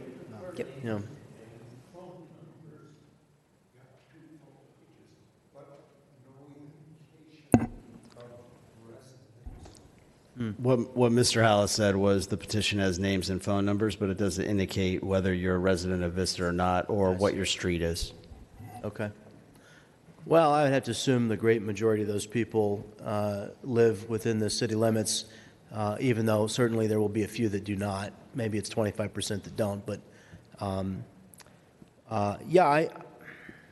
given that quantity of interest, I'm still leaning strongly in favor of the motion that I offered. So, thank you for your second May I motion. make just one comment? The intent was the wild part of the park would be off leash, and all of the calm landscaped area would be either on leash or no dogs. Thank you. Thank you. Oh, okay, seeing no other speakers and nobody else has anything to say, we have a motion on the table. Should we vote? Should we vote on it, Tim?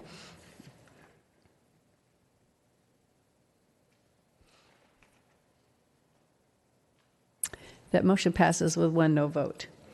Okay, moving on.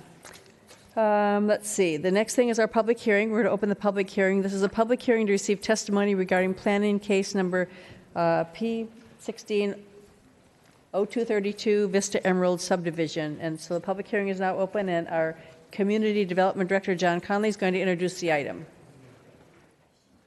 Thank you, Mayor. Our Deputy Director, Ms. Chow, will be providing the presentation.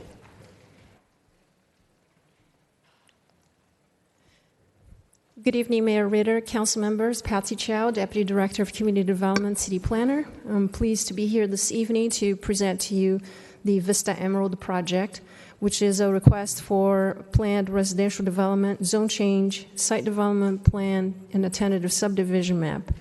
And it's a project by Coastal Commercial Properties. The proposed project involves the development of a 6.84 acre parcel that's located immediately east of Emerald at 729 Emerald Drive. It is to develop 27 single-family homes at a density of 4 dwelling units per acre.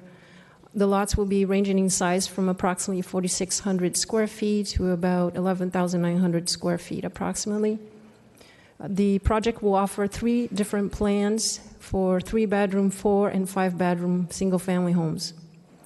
Each of the homes will have 2-car garage, plus there will be driveway spaces, as well as a private street A that will be part of the project for accommodating additional gas parking for a total of 69 gas parking spaces.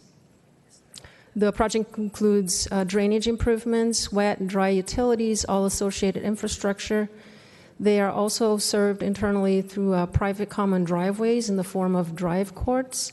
And they will be actually enhanced or treated with enhanced concrete paving, serving the single-family homes.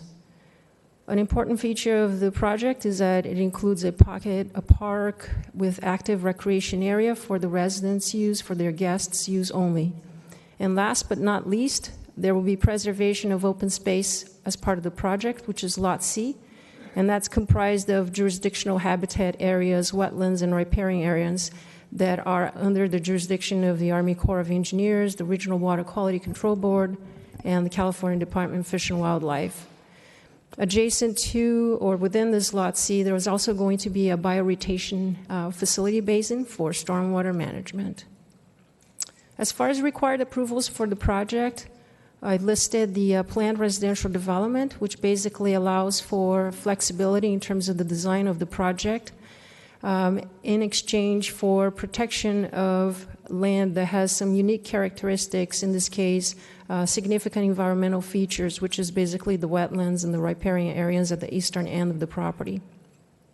The zone change basically is concerning the approval of the PRD4 overlay zone, so changing to that along with the R1 zone that is existing on the site, but nonetheless requires the zoning map to be amended.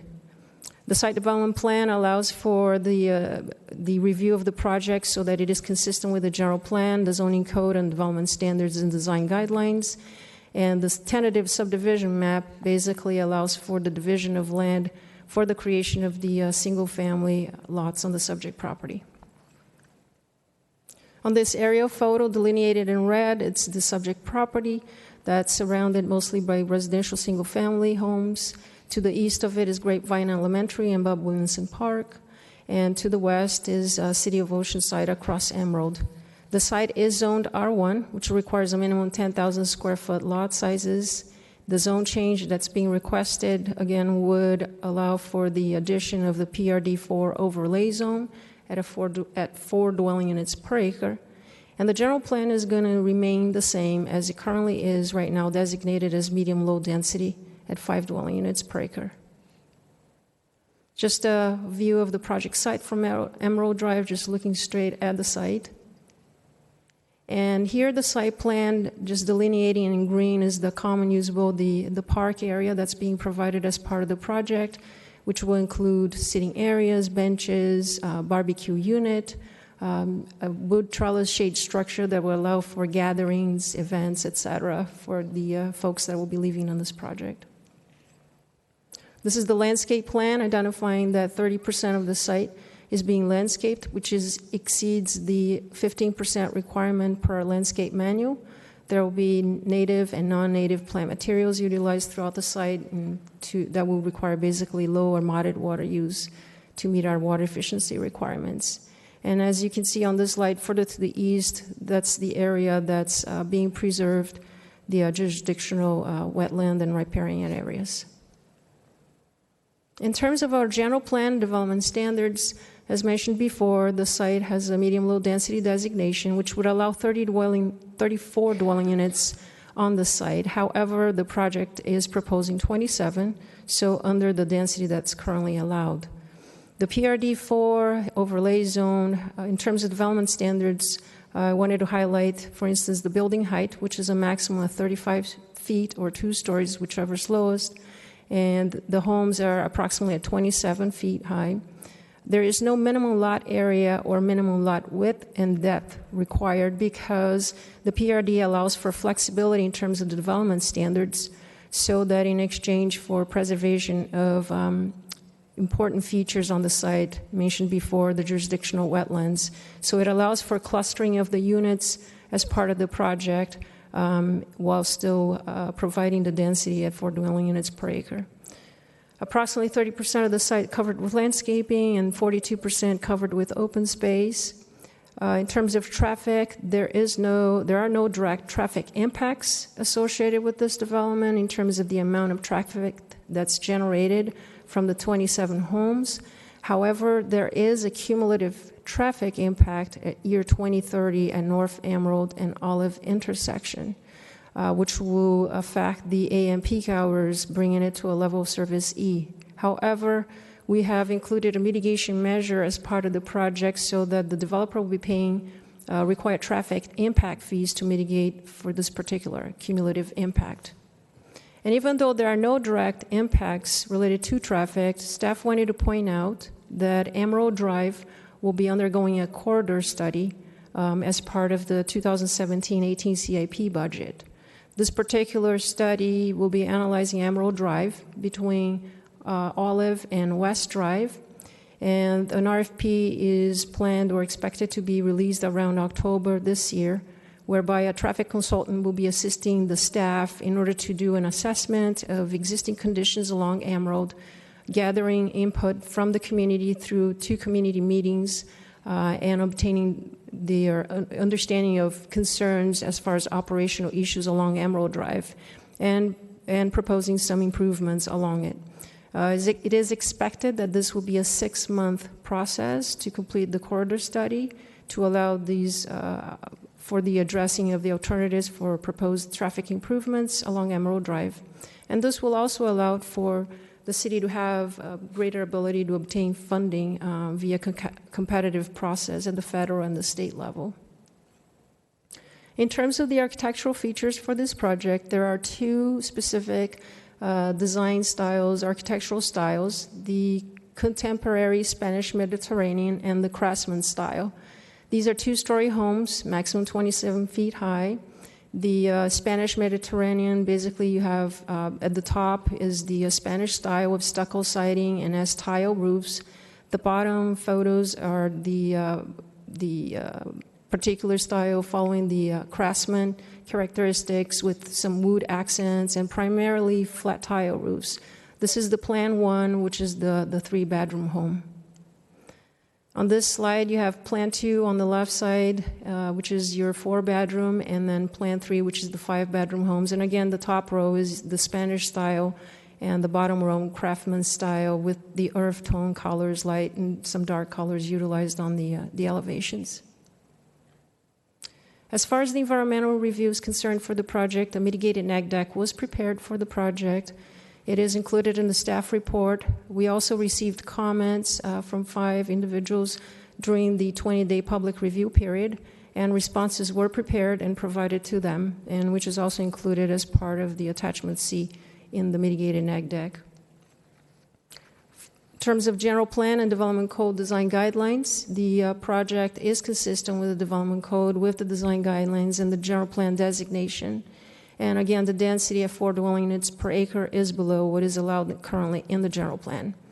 The Planning Commission recommended the project for approval on June 6, and they did add a condition that lots 8, 9, 10, 11, and 12 be provided with an open fence, not solid at their rear setback lines.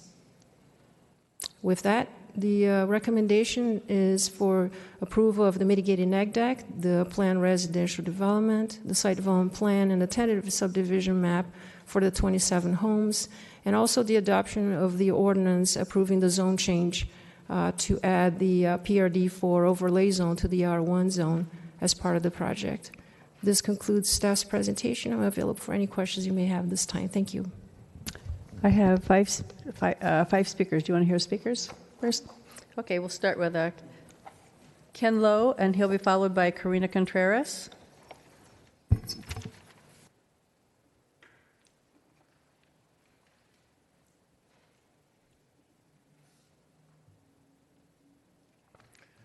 Honorable Mayor, Deputy Mayor, and Distinguished Council, I am Ken Lowe. I live in the next track over in the Emerald Estates. I'm here to address our concern regarding the design of the interface between the drainage basin and the exotic riparian preserve and how it interfaces into Bub Park itself.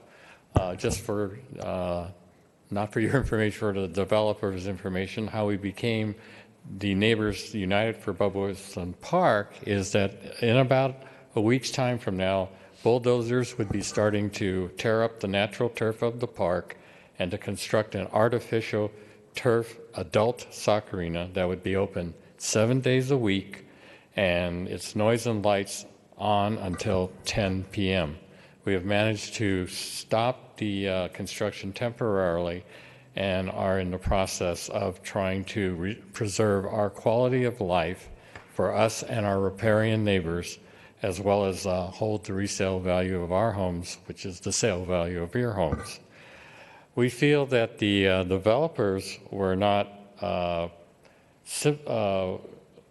informed completely about the interface. According to the mid-neck deck, we have never read the biological resource review, so we're depending on what it says in the mid-neck deck. So the whole thing refers to the exotic riparian reserve woodland, which is here, figure RCS2 in the biological resources in the general plan of Vista. It shows that the reserve runs north and south, all uniting the top of the park to the bottom of the park.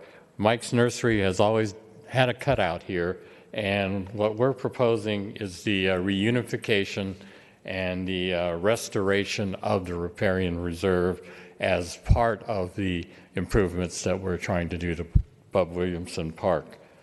The concern is in the MHAP there are a number of bird species named that were not named in the mid-neck deck, and they include one of our most prominent neighbors, the falcon.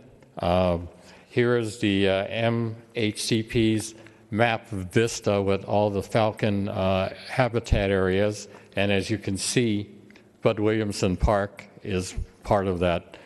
I will conclude that having the Irvine Company, William Lyon, and Fieldstone and Standard Pacific as clients of mine, I am not against the building of this. I just want, or I want to know, and we want to know what's the final design. Okay, thank you. You're welcome. Karina Contreras. She'll be followed by W. Bradley, it looks like McGay. Hello, everyone. I have really fallen in love with this park. I mean, it's this tiny little diamond in the rough. And, you know, I can't help but look at where we want Vista to be in 2030. I'll just read from our Vista vision directly. It says, in the year 2030, Vista is a safe, clean, and attractive city with a strong sense of community. Vista's unique history, as evidenced by the preservation of 4 historic adobes, will continue to play an important role in community pride. We have a really good opportunity here to get foot traffic to this park, which is why we were looking at the soccer arena to begin with. You know, I took a little stroll back there. There's a lot of poison ivy or poison oak, and people still walk through there. There's also an area where it kind of goes into that flood plain, that little basin, and there's broken glass. I don't think the neighbors that we're going to be getting at this housing development are going to like the stuff that's going on back there. So what we want to see happen, if it's at all possible, is yes, let's unify the park. Let's create some really cool trails. Let's put some, educational material together for the kids, so that way when they see, one of these birds that are really, really cool, by the way. I mean, not all kids like to go out and play sports. Some of them like to sit down and sketch. So, I was reading the mitigated negative declaration, and it mentions the Cooper's hawk, the red-shouldered hawk, and the western bluebird. But what's not included is the peregrine falcon, the yellow warbler, the song sparrow, and the western bluebird, and this really cool little bird called the coastal cactus wren. So there's a lot more to that little piece that we can preserve. We talked about a dog park for like the whole majority of this meeting so far. It would be really nice for us to do something for the community where we clean up this park, we get rid of some of the poison oak, put a nice little trail through and around the park.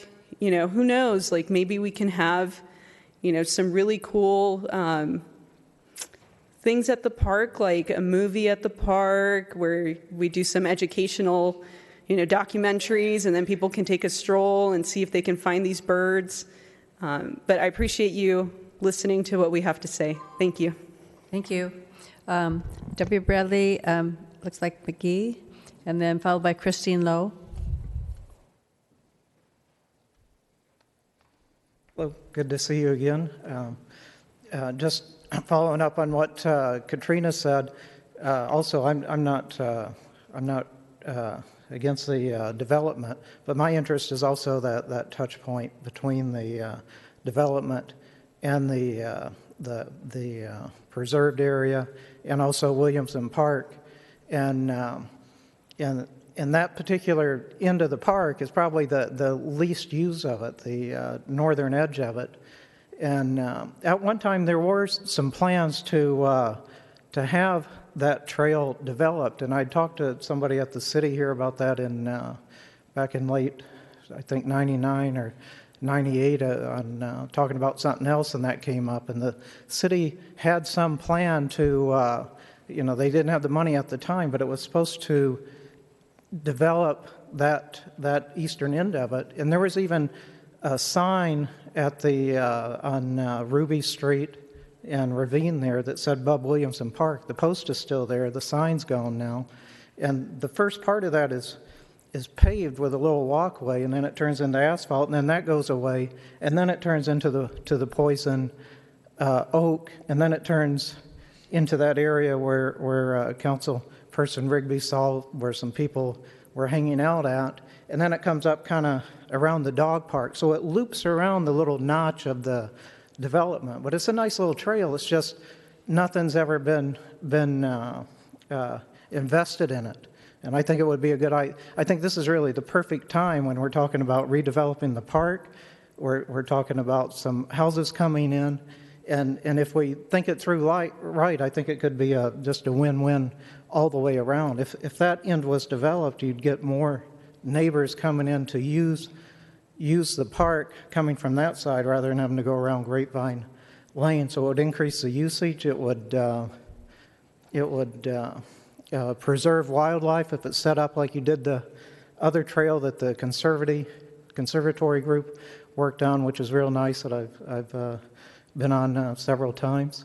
And then also I think it would help the developer even be able to use that as a selling point to say, look, on this back end, you can go down to this park here, and if it's kept as like a more passive park, nature park, kind of a non-sports park, then I think that would be good too in helping the wildlife in that area.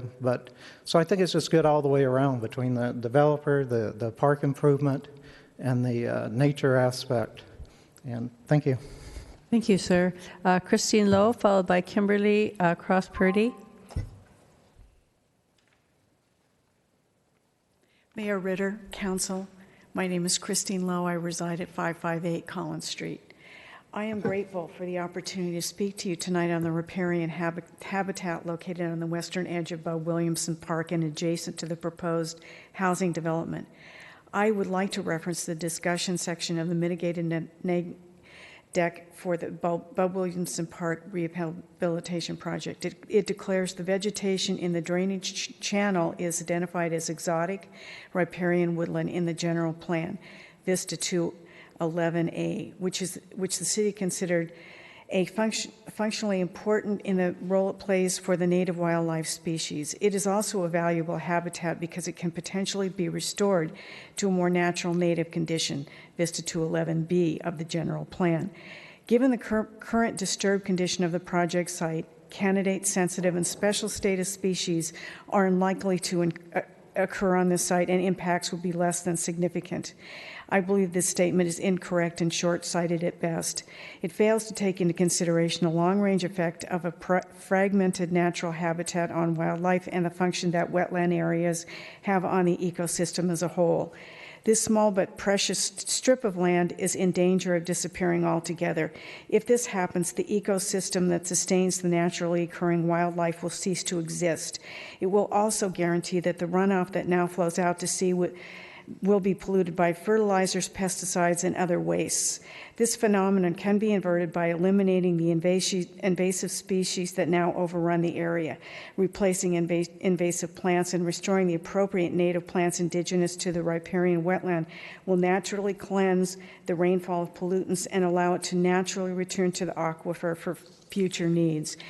To reference the MHCP, although the City of Vista is currently developing a habitat conservation plan / natural community conservation planning sub-area plan as required by the MHCP, it has not been adopted. See Section X, Land Use and Planning. I urge the City of Vista to adopt this plan as soon as possible. It has been pending since 2011.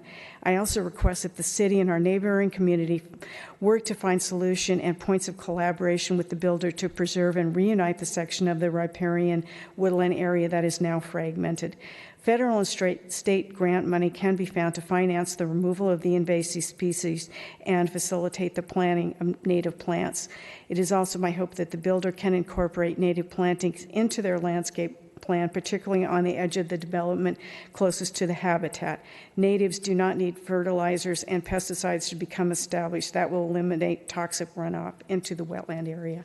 Thank you. Thank you, sir. Kimberly Cross-Purdy, followed by Brett Crowder.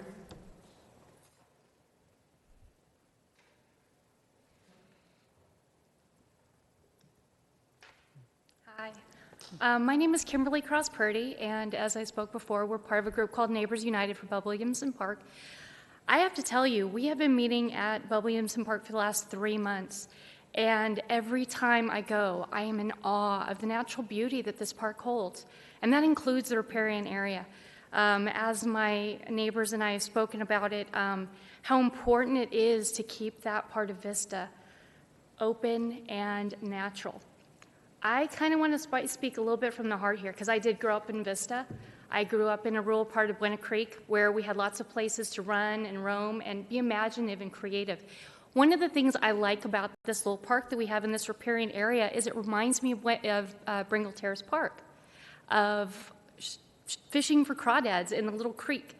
And if we were able to maintain that and keep it as this little niche with the hiking trails we're talking about and reestablishing that and working to build this little neighborhood park that we've been talking about. I think we have lots of opportunities. I get concerned when I drive around Vista. You know, we were told, hey, let's all work together. Let's look for another place for the soccer arena. And I started looking, and it seems like more and more it's harder to find little green niche areas of Vista. We're building it up. Places where it was easy to see across the street or over to your neighbor's house are becoming a thing of the past. I really would like to see us come together and come up with a solution on how we can protect the wildlife, maybe restore this little creek bed so little kids and our neighbors can come and like walk it and explore nature. It speaks to the quietness of the area. And I think that the new neighbors that are coming in will also appreciate the quietness of the area if we figure out how to merge the two with this riparian area and some others around it. The other thing, I just was going to make a quote, honestly. My neighbor brought this to my attention that Gabriel Penaflor had said, the California Fish and Wildlife from the San Diego County office said wildlife areas are becoming more and more scarce as development in our areas increase. And I really do, like I said, I really see that. I see that we have concerns for trying to maintain all these areas. So I'm not opposed to putting up that thing, but building those homes over there, I think it's going to be beautiful. I just want to maintain this old niche area that we have and, again, preserve Bub Williamson Park and bring in all those elements that we were talking about without the soccer arena. So thank you. Thank you. Brett Crowder.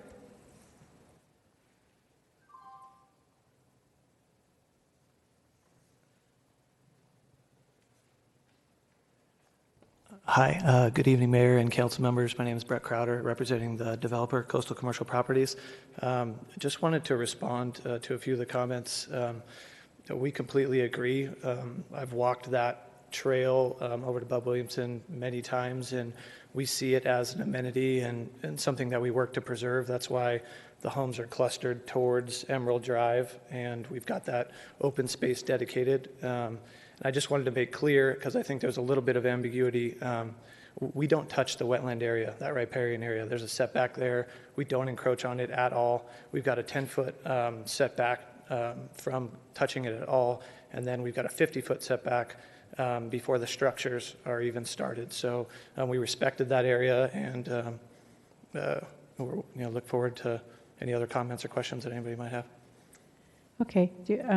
Well, let's hold on. I just have my council has a couple things to say, and maybe they'll have a question for you. So, Councilmember Aguilera. Yeah, you're just like perfect timing. That was my question. It looks to me, and the way it was explained to me, is the homes were being clustered up towards Emerald so that we could preserve the wildlife area. Is that correct? That's correct. That's the purpose of the PRD that's being requested tonight. So you're not looking to encroach on that area? You have your setbacks and that? Okay. Do we have any plans for, I know I talked to staff about this and city manager, and as far as cleaning up that area and connecting because there's a little park or open area at the very top. It would be the north end by Ruby, I believe. And then your area, your land, basically, is cutting right down the middle of that, which you said you're not going to touch. But then we have Bub Williamson just below that. So the aerial photo here shows the riparian area to the north and to the south, and you can see that it goes through the eastern portion of the project site. There's a trail that runs from that park to the north down through the riparian area and ultimately to Bub Williamson. The project's going to preserve that riparian area and maintain that trail through their site, so the connection will still exist. As far as enhancement to the riparian area, it is a disturbed riparian corridor. It is full of exotic species. If the council wanted us to, quote, clean it up, we would have to evaluate how much vegetation would need to be removed and come back to the council with a cost estimate to do that work, but that could certainly be something that we could pursue. I think it's worth looking into, because there's probably some grants that we can apply for and to clean that up, right? I mean, if we got invasive species, no? Not likely, no. There's jurisdictions all over the state that are struggling with the same problem. We just had private property owners pursue grant money for a similar project in South Vista, and they couldn't find any. So it's unlikely we would get grant money. We would most likely have to spend park improvement money of some kind. Well, at least the minimum we can do is find out what it's going to cost. Sure. And look into that. And then a side note, isn't poison oak, is that a natural? Yes. It pretty much is in Vista, I think. That's the unfortunate part. Naturally in the riparian areas, so it does take maintenance. We do try to maintain the trails to eradicate it in the areas near the trail, and we can certainly ask Public Works to look into that. Okay. Thank you. And if they could come by my house, that would be great too. Councilmember Green. Hello. All right, I was crunching numbers here. So we started at 6.84 acres, and it sounded to me like after we get rid of the riparian reserve and all these other things, after I crunched all your numbers, you actually only have 4.34 usable acres, and it's actually 4.05 if you add in the roads and things like that. So what we did as a council or as a city, what it sounds like, and I just kind of want to verify this, is that we changed the 5 dwelling units per acre requirement since we are not messing with that riparian area, right? We clustered them up because we got 27 units on 4.05 acres, so it exceeds the 5 dwelling units per acre It deal. exceeds the lot size. So the minimum lot size in that zone is 10,000. Mm-hmm. We let them go to smaller lot sizes so that it could get the same number of units that they would otherwise get on that size of a property in a smaller area. Just so that we could preserve- save that area right there, pretty much. Okay. Let me see, what else did I have over here? So I know that we're doing a zone change because the lot is 6.84 acres and it's currently zoned as R1. It looks like we're doing, per Patsy, a PRD4 overlay. I just want to verify for everybody listening that this isn't a change in the general plan. It's just a change in the zoning. These units that are being put in here and this PRD4 overlay are R1 units, which are conducive to the area. And those lot sizes here and there are pretty similar to the Silver Fox development on the backside over there in the other properties. So not a general plan change, okay? Let's see, how many acres are non-usable? Oh, amenities. And that, I think Council Member Aguilera kind of got the answer to that, is if we wanted to make this trail a particular amenity, we're going to have to do heavy environmental studies, and it's going to cost us a lot of money to investigate what we can and can't do in that area. Is that what it... Let's clarify what a trail amenity is. If you're just talking about improving the trail, putting in can I stick it to that guy? and making it a quote public trail like you see over by Buena Vista Creek. Go ahead. That's not that difficult to do, and we can evaluate the cost to remove the exotic species in the wetland area. There's a heavy cost to that, but we'll come back to you with both numbers and we can have that discussion. Perfect. And then are we also saying that we're going to have an alternative access to Bud Williamson Park? Because right now we have one form of access on Grapevine Lane. I know we weren't opening up the Huff Street gate, but if we fix this trail up over here off of where Ruby and Ravine are, our cars going to be able to park over in that little area that dead ends and access the park from that side? Or, I mean, does that help with... That could happen today. Oh, cool. Go get on it, John. I'm just joking. All right, that was it. Thank you so much. Deputy Mayor. Just a quick follow-up question on the grant money. You said that obtaining grant money for private property is pretty difficult. But what if in the future that land was, I mean, say they wanted to give us the land to put it in the park, would there be any possibility for grant funds? Because I don't imagine the developer wants that land, basically. They just want to not be hassled over it, right? So. We have not identified any grant funds for the removal of exotic riparian species. Have we looked? Probably not. We have looked. We have quite a problem in the city of Vista, and we've looked extensively for funding that we can use besides our own, and it's very difficult to find. Without going into hours of explanation, what are the difficulties, given the riparian habitat, what are the difficulties for the developer right now if he wants to develop according to the current zoning? I mean, I understand this puts an economic pressure on the project. Does it? I'd kind of like to hear from both of you on this, but does it make the project impossible for you? Yeah, if we had to do a minimum lot size of 10,000 feet, it wouldn't be feasible, correct? And that's because of that land that you couldn't basically build on? Because of the constraints, the environmental and topographical constraints on the site, right? And what's the necessity? I mean, you're building a development right next to a park. What's the necessity to have the pocket park? Is that for a marketability aspect, or is that something the city? I haven't seen that with a residential. The pocket park to the north you're referring to? Well, in the center of the development. Oh, Patsy. The amenity.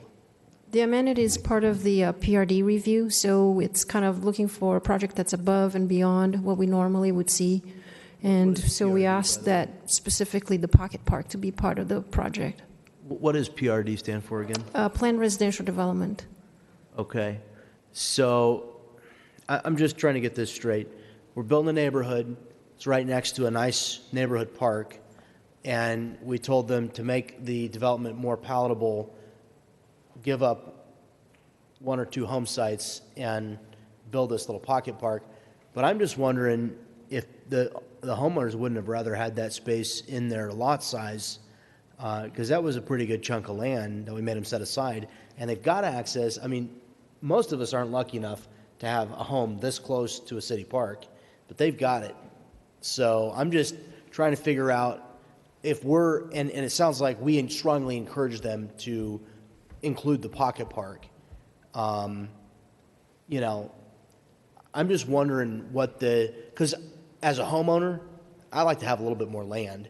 I mean, a lot of the new houses that are getting built in Vista, there's no backyard. When I say no backyard, I mean there is no backyard. And I don't, it's kind of difficult. And totally aside, one of the things, is there anywhere in this package where you have the surrounding lot sizes with an overlay with the new proposed? I didn't see one, so I had to draw my own. And I kind of wondered if there's a reason that I didn't get that sketch, because the juxtaposition between the new lot size and the old lot sizes surrounding it's maybe not a favorable comparison. I don't know if that's true or not, but I didn't find it in the proposal. I saw plenty of each, the surrounding with this blank, and then, you know what I'm saying, but I didn't see an overlay that showed you a direct comparison. Anyway, I'd like to see that in the future. If we could require that, it'd be a simple enough thing to do. But there's such small lots. So what's the average square footage of the lot that's being proposed here? It's a little over 6,000 square feet. A little over 6,000.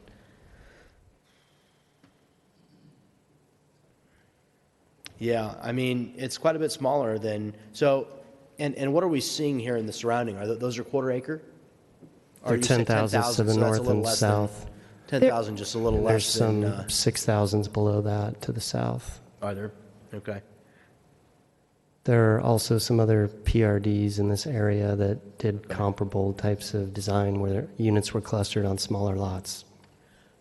Did you have another map that put more land into the lots, or did you just knock a couple of lots out to build that pocket park when you were asked to do that? No, the park was always part of the plan. I think on this one and other PRDs that we've done, it's seen as a bit of a trade-off where there might be a couple of lots that are smaller on that 5,000 square foot range that, instead of having that larger backyard, can have this open play area and a spot to have birthday parties for the community, et cetera. So that's kind of the trade-off on the PRDs from my experience.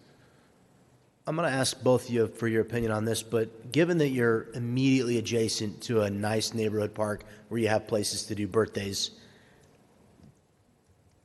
in light of that, is it really an amenity, or are we just forcing people on smaller and smaller lots when, in this particular instance, I get it, in other areas where you're not close to a park, that would be a heck of an amenity, but I just wonder if the people that are buying there wouldn't rather have a little bit larger lot since they have the nice park right next door. I don't know. So staff's experience with these types of projects is if you don't require an amenity, they will fill every square foot of the project with a home and a private yard, which is what the project was before it was 27 units. It was 28 units, and we asked them to remove a unit to provide a common amenity. In the PRD ordinance, it strives for that. Yeah. We don't look at proximity to other public amenities as part of that. It has to be all within the project. I guess my question is there any space for you to remove maybe 2 more homes out of this plan? I mean, I know that's a big part of your profit right there, but is it possible to increase lot size just a little bit by striking out 1 or 2 homes and building a little bit better product here? We're in a situation in the city where we've made a lot of adjustments to our zoning, and it's catching up with us. I think that if we had that room to work with and we weren't protecting that area and stealing a little bit from over there, we could certainly massage it around. But I mean, we've been 3+ years to get to this point. To do a redesign now would probably set us back another year it's real tough to make those adjustments because it would affect the water quality, it would affect our grading. I mean, it would affect every aspect of the plan to make that change this late in the game. Did we offer the developer the opportunity to come to us earlier with a design review? We've been working on this project for probably 7 or 8 years now. Okay. This is probably the 5th or 6th iteration of the design. All right. Man, I kind of wish we'd seen it a little earlier. I don't know if the city offered you that option, but we've offered every developer the option to come before us and talk with us and kind of get some feedback from us. And we really need to encourage developers to take us up on that because we don't want them to get 7 years down the road and find out we have a preference issue.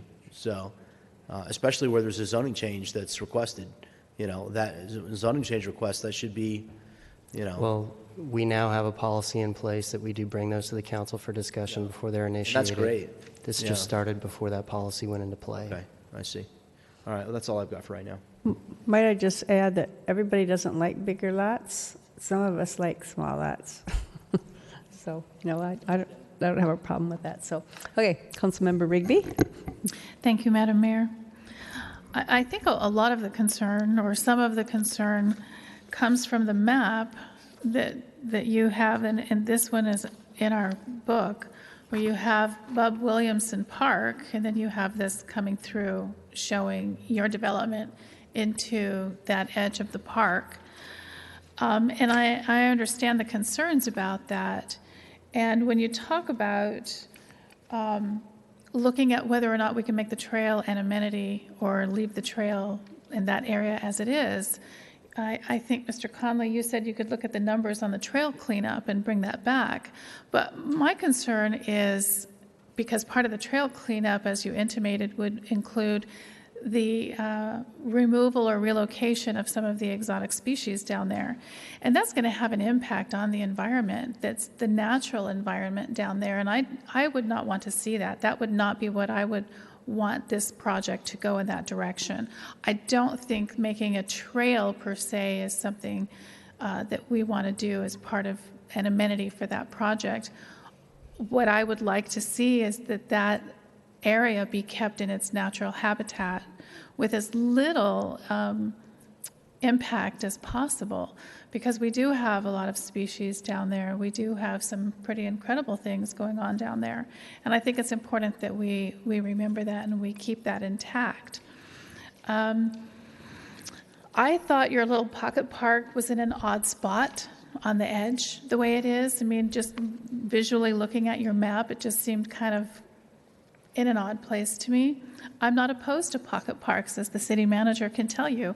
I'm a big fan of pocket parks, so I'm not opposed to the pocket park.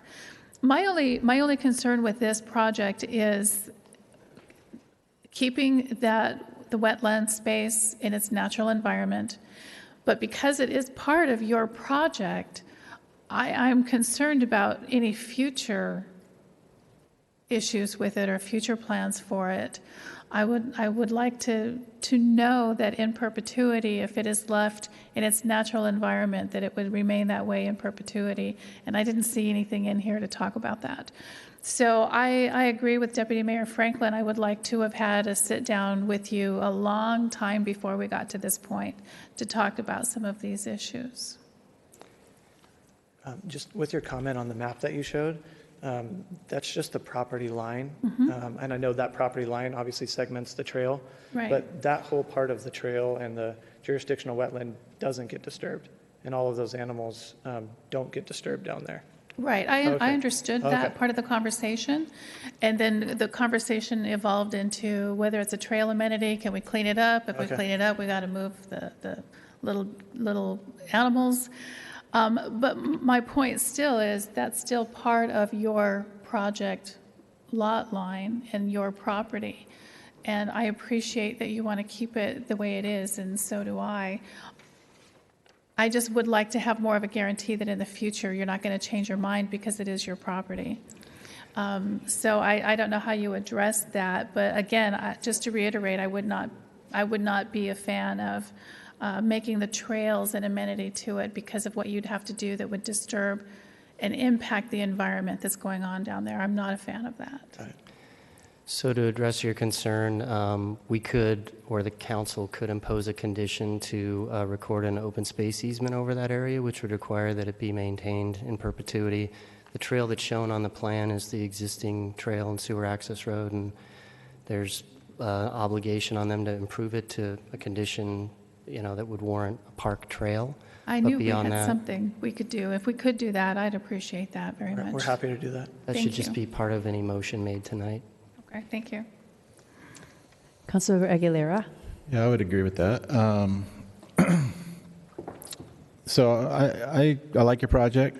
I like what you've done. To address the pocket park, I like the pocket park. I mean, we're adding 27 new homes. We always need more park space. So I guess this would be private, right? So, if you want to have a birthday party or something like that, this is a private place to have that.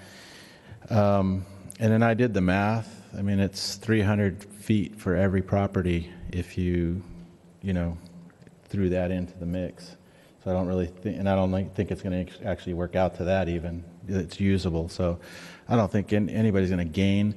And I know how you feel, Mr. Franklin, because when I was on the Planning Commission years ago, that was I think John can attest to this, and probably Patsy remembers, I couldn't believe anybody wanted a property 6,000 square feet. I think the ones that I was protesting were 4,500 square feet. But those houses are selling like hotcakes. So everybody's different. Everybody wants a different product, and this is an opportunity to offer a different product for those that are looking for that. So I'm looking to make a motion to approve this project with the stipulation that area, that riparian area, be dedicated as open space. Councilmember Green. My only question was, are you going to have a homeowners association fee over here associated with the properties? Yes. Okay, so you're pretty much required to have some type of amenity because nobody wants to pay homeowner fees for nothing. Right. And you don't want to put a pool over there? We're going to have landscaping that. Yeah, we're going to I'm have totally landscaping messing. too. Okay, so there's a homeowner association, which is okay. Because if I'm living in that area, I got 4 kids, and if I got a little small area, but at least I'm paying homeowner fees and I got a park for them, I think that's cool. And having to go through the poison oak infested riparian area to get to Bud Williamson Park doesn't sound very awesome to me as a person purchasing in this particular development. Also, I do want to make sure we know that this is customary to the area. There's the Silver Fox development right over there, where newer built homes, similar sized lots. You got Chasen, Galbar, Louis Place, Jonathan Street. All these properties right around are all on similar sized lots. Most of them are under 10,000 square foot in that Tri-City area. So we're comparing apples to apples. I think it's a decent project as well. Good job, 7 years of work. And the smaller lots, they have the park right next door if they really want room to get out and play somewhere, and they don't have to mow it. So, okay, Councilmember Rigby. I'm going to second the motion. Super, okay. Deputy Mayor. I was going to second the motion too, and I was just going to say, even though my comments didn't seem like it, I'm not opposed to the project. I'm not opposed to the smaller lot sizes. I lived owned a home in a smaller lot myself, and I understand that there's a market for it. I just want to make sure it's in keeping with the neighborhood, and I don't like that there wasn't a map that included the. Does that have the other lots that aren't in the project? Mm-hmm. Oh, okay, I missed that page. Okay. Okay. It was one of those complicated schematics.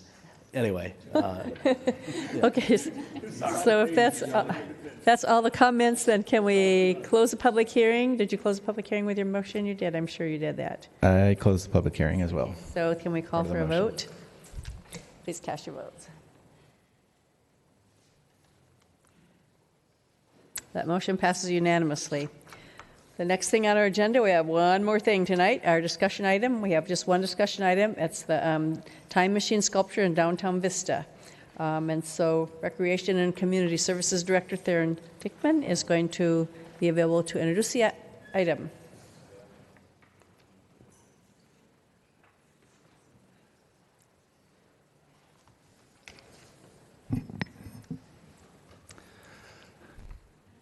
Good evening, Mayor and members of Council. And my name is Theron Dykeman. I'm the Director of Recreation and Community Services here in the City of Vista. And to introduce this item, I would like to present to you our Management Analyst and Public Art Liaison, Imelda Huerta. Good evening, Mayor, members of the City Council, and all those present. On June 9th of this year, a public art proposal for an Alley Art Festival sculpture was submitted to our department by Randall Art Ranch, artists Rick Randall and Jaden Sterling Randall. The sculpture titled Time Machine is proposed to be installed on the corner of East Broadway and South Indiana Avenue in front of the business Edward Jones inside the landscape area. Public notice was posted from June 10th to July 9th and no comments were received. The Public Arts Commission approved the sculpture on July 13th. During the following 30-day appeal period, no comments or appeals were received. The sculpture will include a time capsule in which individuals will place items, and it will be sealed during the Alley Art Festival on September 10th. It will be opened at future festivals. After the Alley Art Festival, the sculpture would remain in place until it is sold or removed by the artist. The steel sculpture is approximately 10 feet high and weighs approximately 1,500 pounds. It will have a natural rust finish and will be mounted to concrete footings. The rust finish is intended to remain stable over time with no maintenance required. Annual coating with WD-40 or other spray metal protectant is optional. Public Works staff will install the sculpture. Installation labor and material costs are estimated to be $1,050. The Recreation and Community Services Department has sufficient funding budgeted in the 17-18 operating budget, Events and Cultural Services account, and Salaries Overtime account. Artists are responsible for all costs related to the design of the sculpture. The Recreation and Community Services Director, Mr. Theron Dykeman, and I are available to answer any questions. In addition, the artists, Rick Randall and Jaden Sterling Randall, are present. And that concludes my presentation. Thank you.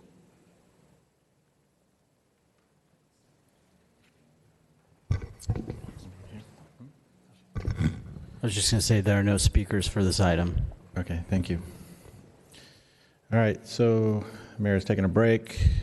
Mr. Green, Councilman Green.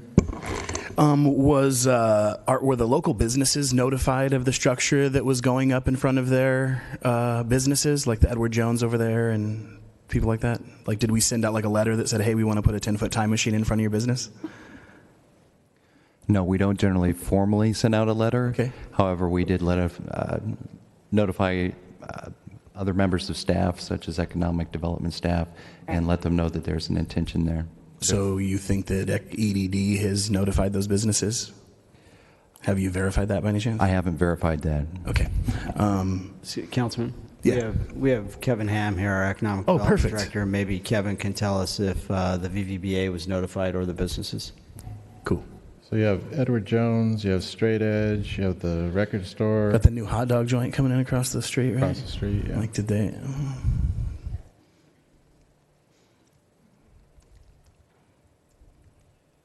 Good evening, Kevin Ham. So I know that the VVBA, I believe, has a rep on the Arts Commission. So were they apprised of that, and did they bring that?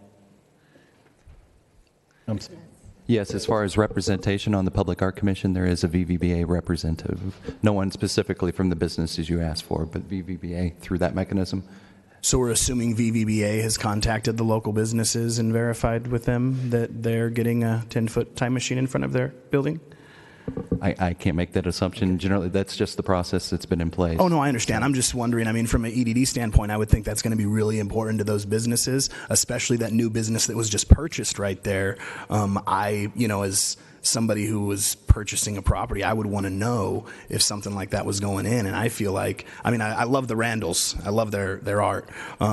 We have a lot of this type of art around our community, but I love this idea. I think it's a great idea. But I really feel like if I owned a business, which I do in Vista, and you wanted to put a time machine out my front window, I'd want to know about it. I mean, I personally hop on in the time machine. Maybe you want to come by a house afterwards. That's great.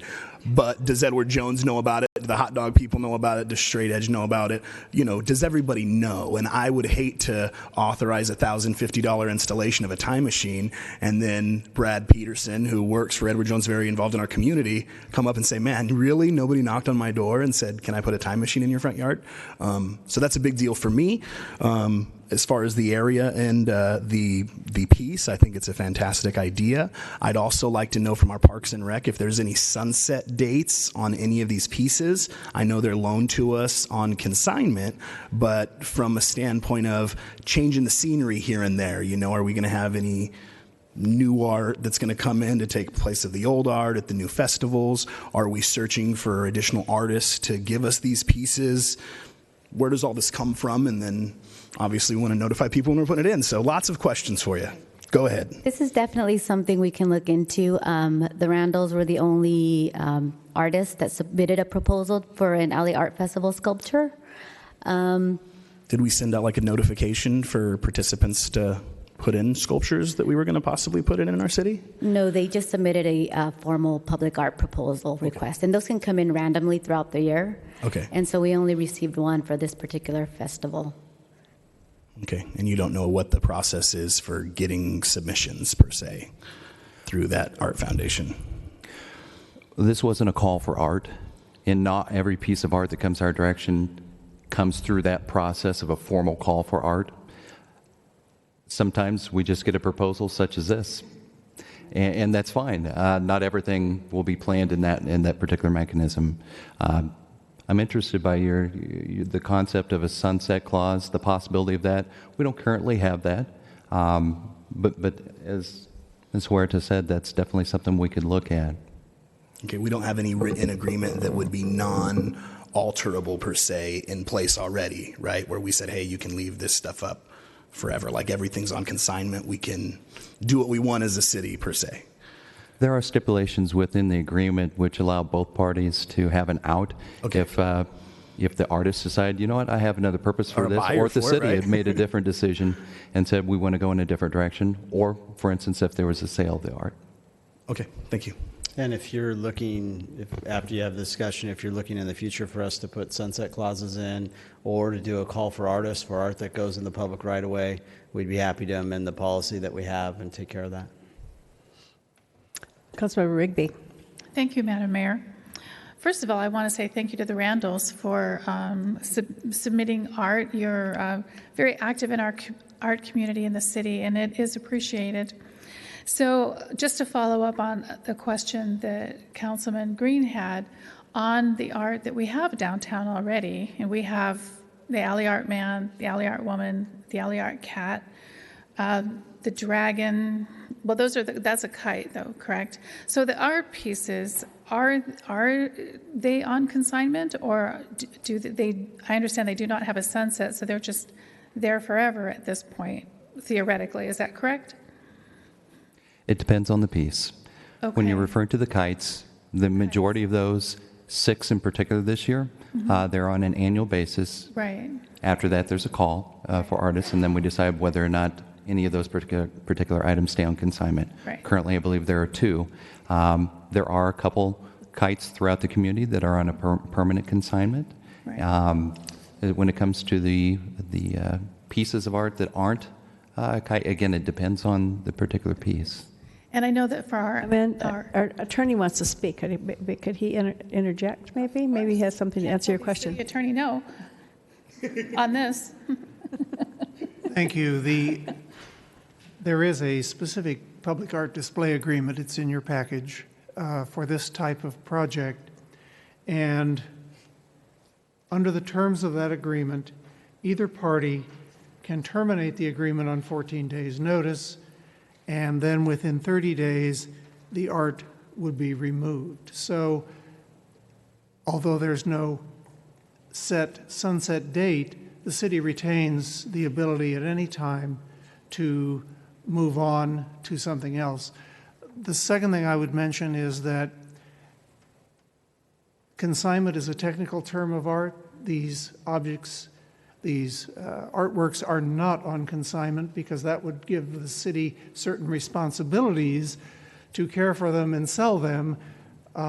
The art pieces are available for sale by the artist, but they are not on consignment with the city. Thank you. May I continue? Yes, you may continue now.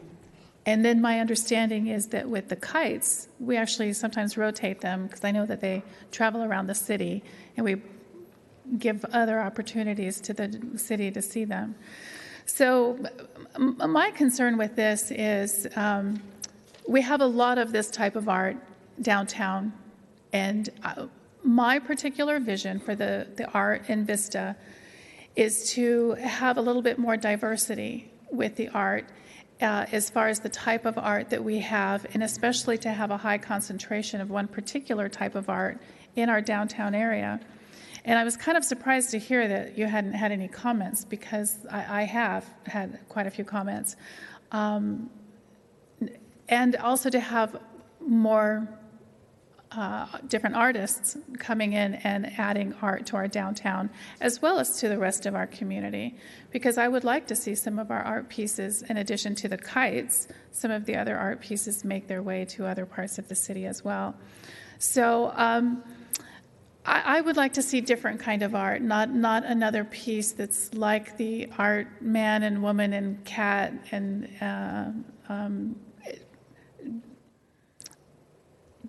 I'm just not seeing this belonging in our downtown again. And so I would like to see different type of art. I would like to see more diversity in our art, not one of these. So I would have to say I'm not in favor of this piece being placed anywhere in our downtown. Deputy Mayor. Well, I just wanted to join in saying thank you to the Randalls for their involvement in the community and for all the contribution of artwork that they've made to the city. We really appreciate that, and certainly some of the pieces that they've displayed in the city are iconic, and they really become part of the city, so we appreciate that. But I also wanted to say I like the idea in the future of including a sunset so that we have an opportunity to re-examine certain pieces of art and also so that we have a regular opportunity to invite new submissions of art, because I think that's important as well. I think it's great when there's something new to see. It creates a real buzz. So I think for the economic vitality of downtown, having some turnover, I think it is a good thing. Certainly there's been some very well-publicized national programs. I lived in Kansas City many years ago. We had painted cows, for example, that kind of thing. I'm not proposing a particular program. I'll leave that to the artists and artistically inclined, of which I am not that greatly inclined. But I think Councilman Green really brought up a really good point, which is this is a very large piece to occupy a relatively small piece of land. And I did think as a fair consideration to ask if we've notified the folks who have businesses in the immediate vicinity. I thought that was a fair point. Could you remind me, what's the date of the Alley Art Festival, and how much time do we have to make a decision here? Oh, September 10th.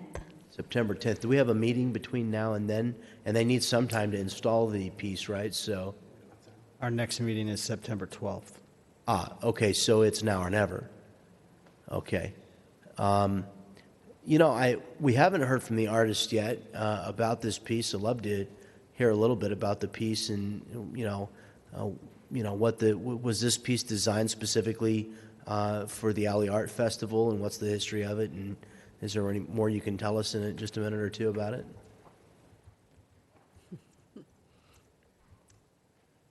Yeah, the pieces for the Alley Art Festival, they're actually designed for the festival. So it's not like you're putting a call to art out there to artists to bring your art to town. You're just basically, each festival, we try to build a different type of sculpture to bring to the festival. Now, the Alley Art Man was donated to the city, so that's a permanent one. Then the Alley Cat had some private funding. That one got donated to the city. The Lovelocks that we put in, the Vista Art Foundation currently owns the Lovelocks. And then Alley Art Woman is in negotiation for possible sale on that one. So this leaves the Time Machine that would go in this year. It's an interactive piece. It's about, if you can think of it, kind of like an octagon shape, about 7 feet by 7 feet and maybe 9 feet tall for the whole thing. This is a bad picture of it. This is the rear of the thing, just because of the way I had to build it on the trailer. The front of it has, you could say, like a dashboard, and it has cutouts in it. It has holes that are cut out and labeled. You have a year, you have the month, you have the day, you have a time, you have all these different interactive things that you can do. And then there's like a pointer, I'll say, that sticks in the hole so you can select whichever ones you want to do. And so it gets people up there, they can sit inside of it, they can take pictures, they can, do all these different things.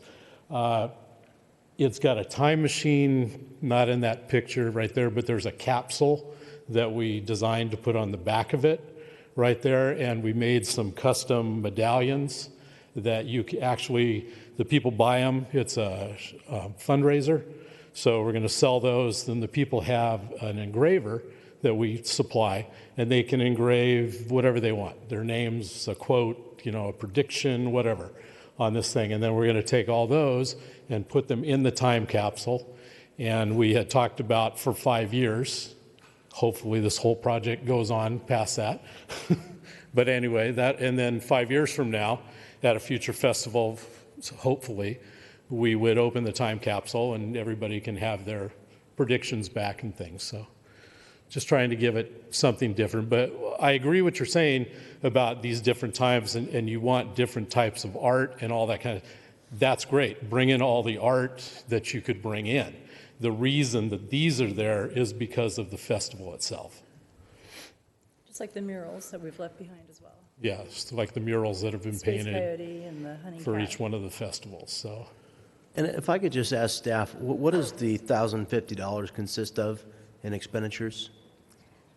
That consists of the concrete pads that are needed to install these sculpture and also public works staff overtime.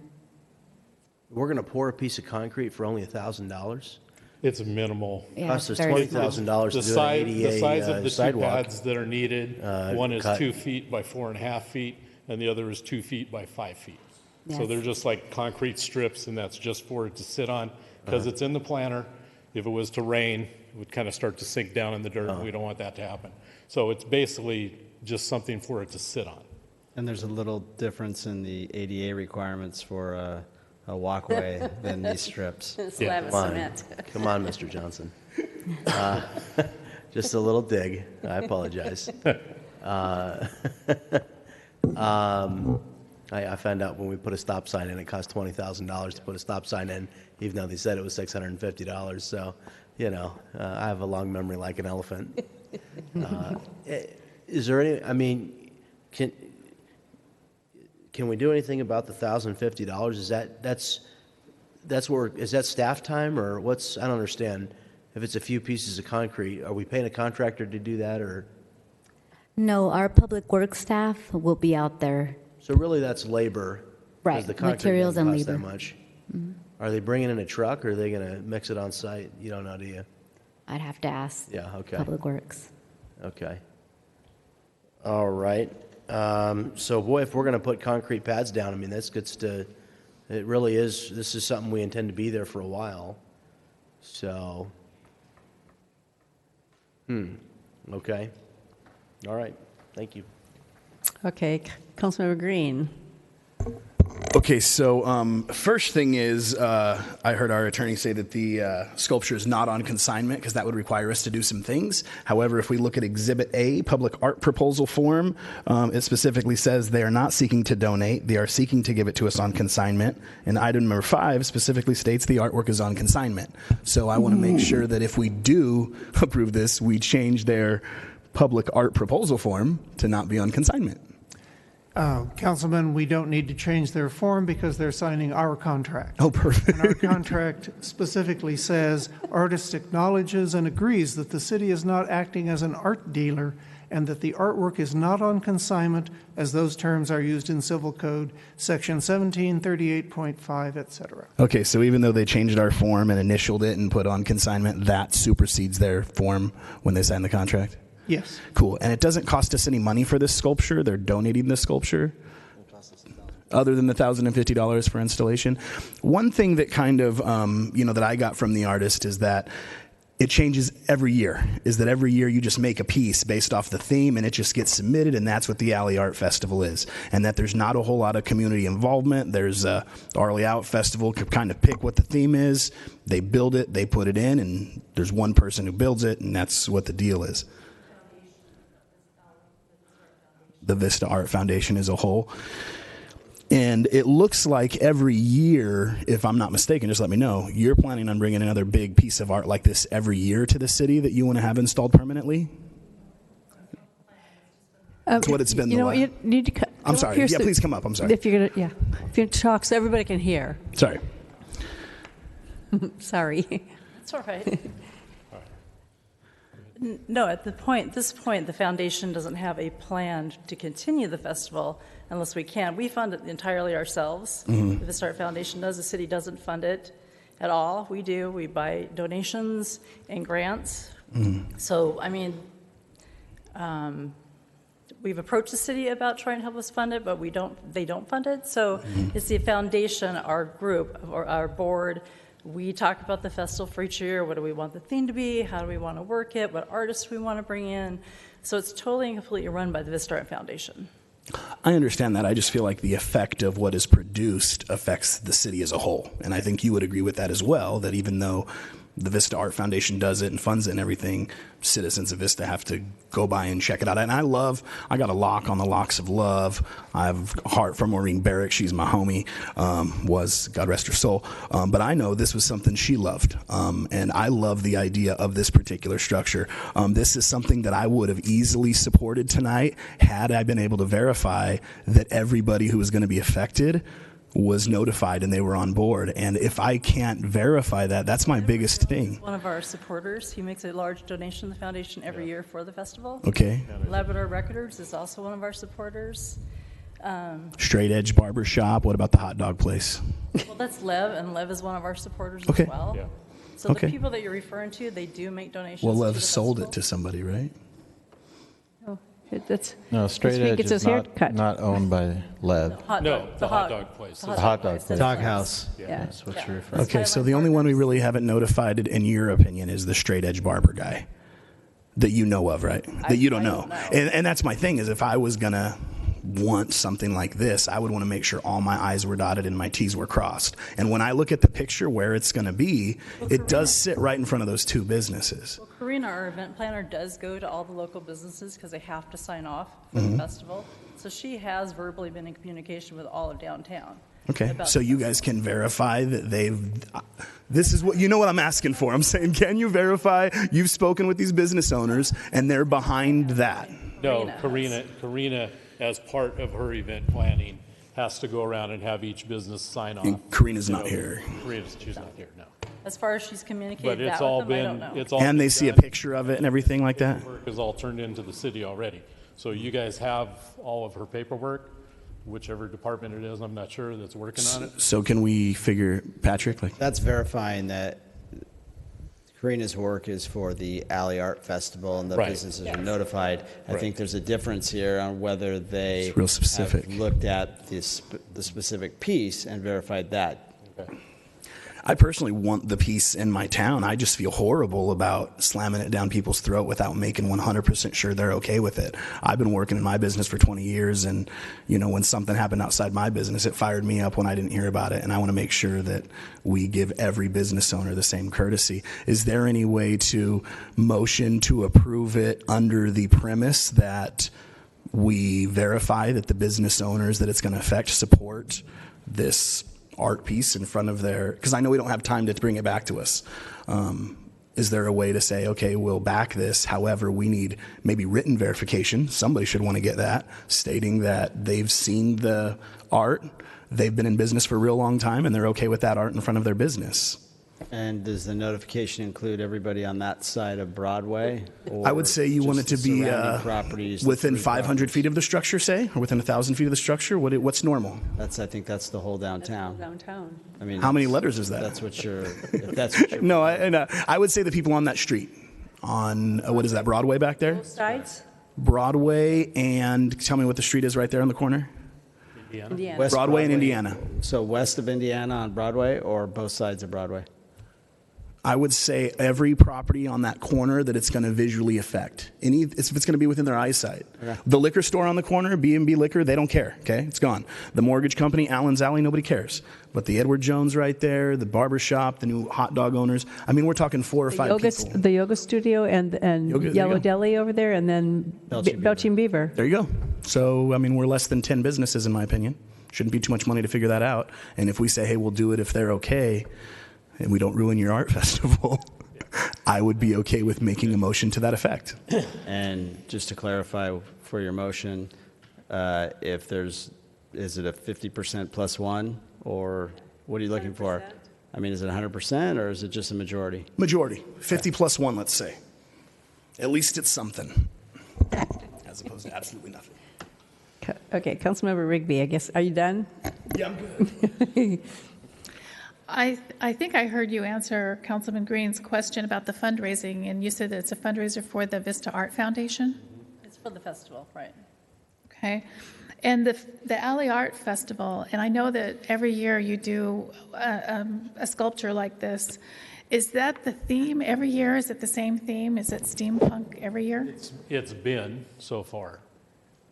It's not to say it can't change, but Okay. so far, I mean, this was Maureen's idea, the whole festival, and she brought us on board to build the sculptures, and this has just been Right. the theme of it as we've gone along, and we've tried to keep it original, not change it out. But, if the city, I mean, from what we hear from everybody loves this stuff. They think it's fantastic, it's great. I never, ever hear opinions of, I don't like that, or it's, I guess there's a lot of people out there that don't, that just aren't saying anything, that's fine. But, in the festival, this has been the theme of the festival. So in the future, I mean, if we even continue the festival, because it's getting harder and harder financially, for us to take this on, it's like these sculptures. I pay for everything in these sculptures, the materials and the labor and the building and all this kind of stuff. Then I put them out, not on consignment, that's not the proper word, but, but they're out there. So maybe they're really not a permanent thing unless they've been donated to the city. They're a temporary thing. There has never been a sunset clause on them as to when they need to come out, because usually something happens. If we get it, like the other ones, we've gotten donations from private people. Then they've taken it and donated it to the city. So that works. So until I actually get some sort of financial compensation coming back to me for building them, they're basically just out there on loan. So my thought is,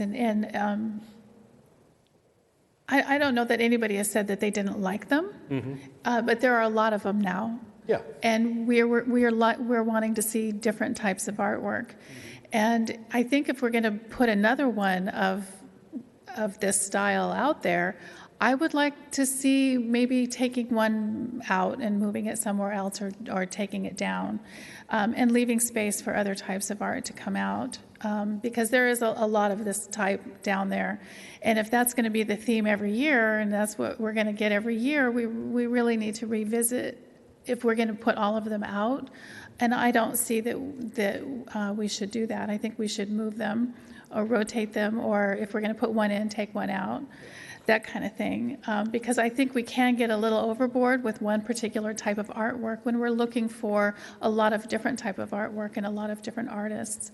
And I remember the beginning of the Alley Art Festival, and I was there, and I appreciate it. And I appreciated Maureen's vision as well. The whole community has a vision of what artwork downtown and artwork throughout the city would be. So if we were to do this, I would want to see sunsetting the other pieces, perhaps moving one, making room for this or something else, and revisiting how we do the artwork downtown altogether.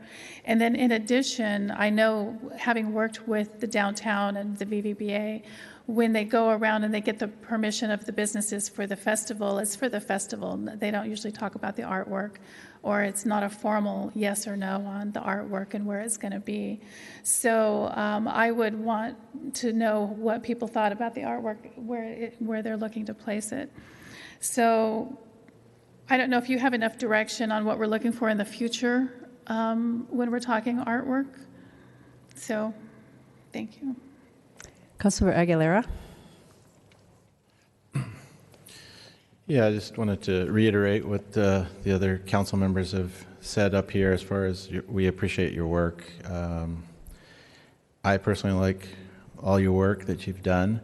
However, this is not my favorite, just to be honest. But I do understand, that this piece, it sounds like it's an important part of your fundraising and the whole festival. So I do have some difficulty in approving it because of my feelings, I guess. And I do agree with Councilwoman Rigby. It would be nice to change it up a little bit. Like I said, I like all the other pieces though, and I think you're right. I think most people do like them. I see people taking selfies and hanging out. So I think that's pretty cool. So I really like that. My biggest concern right now from this evening is that it doesn't sound, there's no guarantee to me right now that the businesses are on board with this. I know Brad, I know Benjamin, I know Lev, I know all those guys. I haven't spoke to any of them, so I couldn't verify for sure that they're on board. But I'm sure I'll hear about it because I talk to these people all the time. So that, the only way I could support it right now would be to make sure that everybody's on board, particularly those businesses on the corners. I think 50% plus one is good, but I mean, if we got some real pushback from it's right in front of two businesses. Basically right in front of their business. You said it's 9 or 10 feet tall? 9 feet. Okay. Yeah. It's how much? 7? 8. 8. 7.5 foot, like octagon shape. Well, you need to remember it's not a permanent sculpture. We're not donating it to the city or anything right now. It's basically just for the festival. So if you were to let us put it in, for a festival, a little bit of time afterwards or whatever, and then if there's complaints about it, then we could remove it. There's always that option. No, that's fair. And just kind of let the people and the businesses decide if they like it or not. Like I said, it's hard to tell from this picture and stuff. You really need to just be there and see it. And I might fall in love with it when I see it. I don't know. When I get in it, I might crawl in it and love it. I don't know. But if you did because this is a major part of our festival. If you say no sculpture, no festival, it seriously kills the festival. So if you put it in and let us put it in, for the festival, and let's say a month afterwards or something to give time to take it out and all this kind of stuff, if necessary, and then put it in and see what the people like, and have somebody go to the businesses and see if they sign off on it. If they think it's cool, that's great. If they don't like it, fine. We'll see what the majority says. And then depending on what they decide, if it can stay there until it's either sold or something else happens. Okay. I think I can support that. I know Ben likes to sit out in front of his business there, and I don't know, people watch or car watch, and I don't know, it sounds like it's going to be blocking his view. So he's the guy from Edward Jones? No, he's the straight edge guy. Oh, the straight edge? Oh, and okay. I'm afraid he's going to mess up my hair if I approve this, but I'll take that chance. Have you guys ever considered, it's called the Alley Art Festival, doing these projects in the alley? Sure. That's where it all originally was to start from. But, then you've got the whole, there's a lot of conditions for doing it in the alley as far as access, and can the fire trucks get through there, and this, that, and True. You know what I mean? So but that was the original idea. Right. Was to start with the alley. That's why we got the name changed to Alley Art Man Way. And, right. Okay. Well, I think if we can go with the temporary for now to get the festival going, and I can support that. I'm going to jump in here because you've been around and around, so I think sometimes it's hard to get a turn to talk. But anyway, so I just want to thank you both. You're both very talented artists. I love your artwork. I love all of your artwork, not just I love the woman and the cat and all of them, and I just wanted you to continue to do that. And I do have a problem with sunsetting things because the kites, every year they change out, and we keep some of them, or we transfer some over Made of Shadow Ridge, we transfer them around.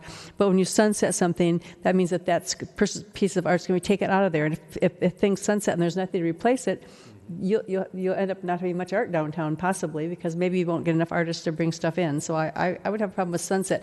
We can remove something at any time, apparently, according to contract, with so many days. So if we had a new piece of art coming in, if you call for art and you wanted another piece there, then maybe you could ask if you could transfer that one or something, which is one of the reasons that originally when we did the kites, the people, they would be done with them, and the people would take them down and put them in their driveway and stuff, and so, which is why we now transfer some around town, because before people, they were sunsetted and they just got rid of them, they went home, and nobody did anything with them. So then I went back to a couple of people and said, if it's just going to lay in your driveway, could we just put it up somewhere else, And matter of fact, the one that's on the City Hall out here, that was the case. That was just, he took it home and threw it in his driveway, and so we had to put it back up again. So I don't like sunset. I don't like that idea.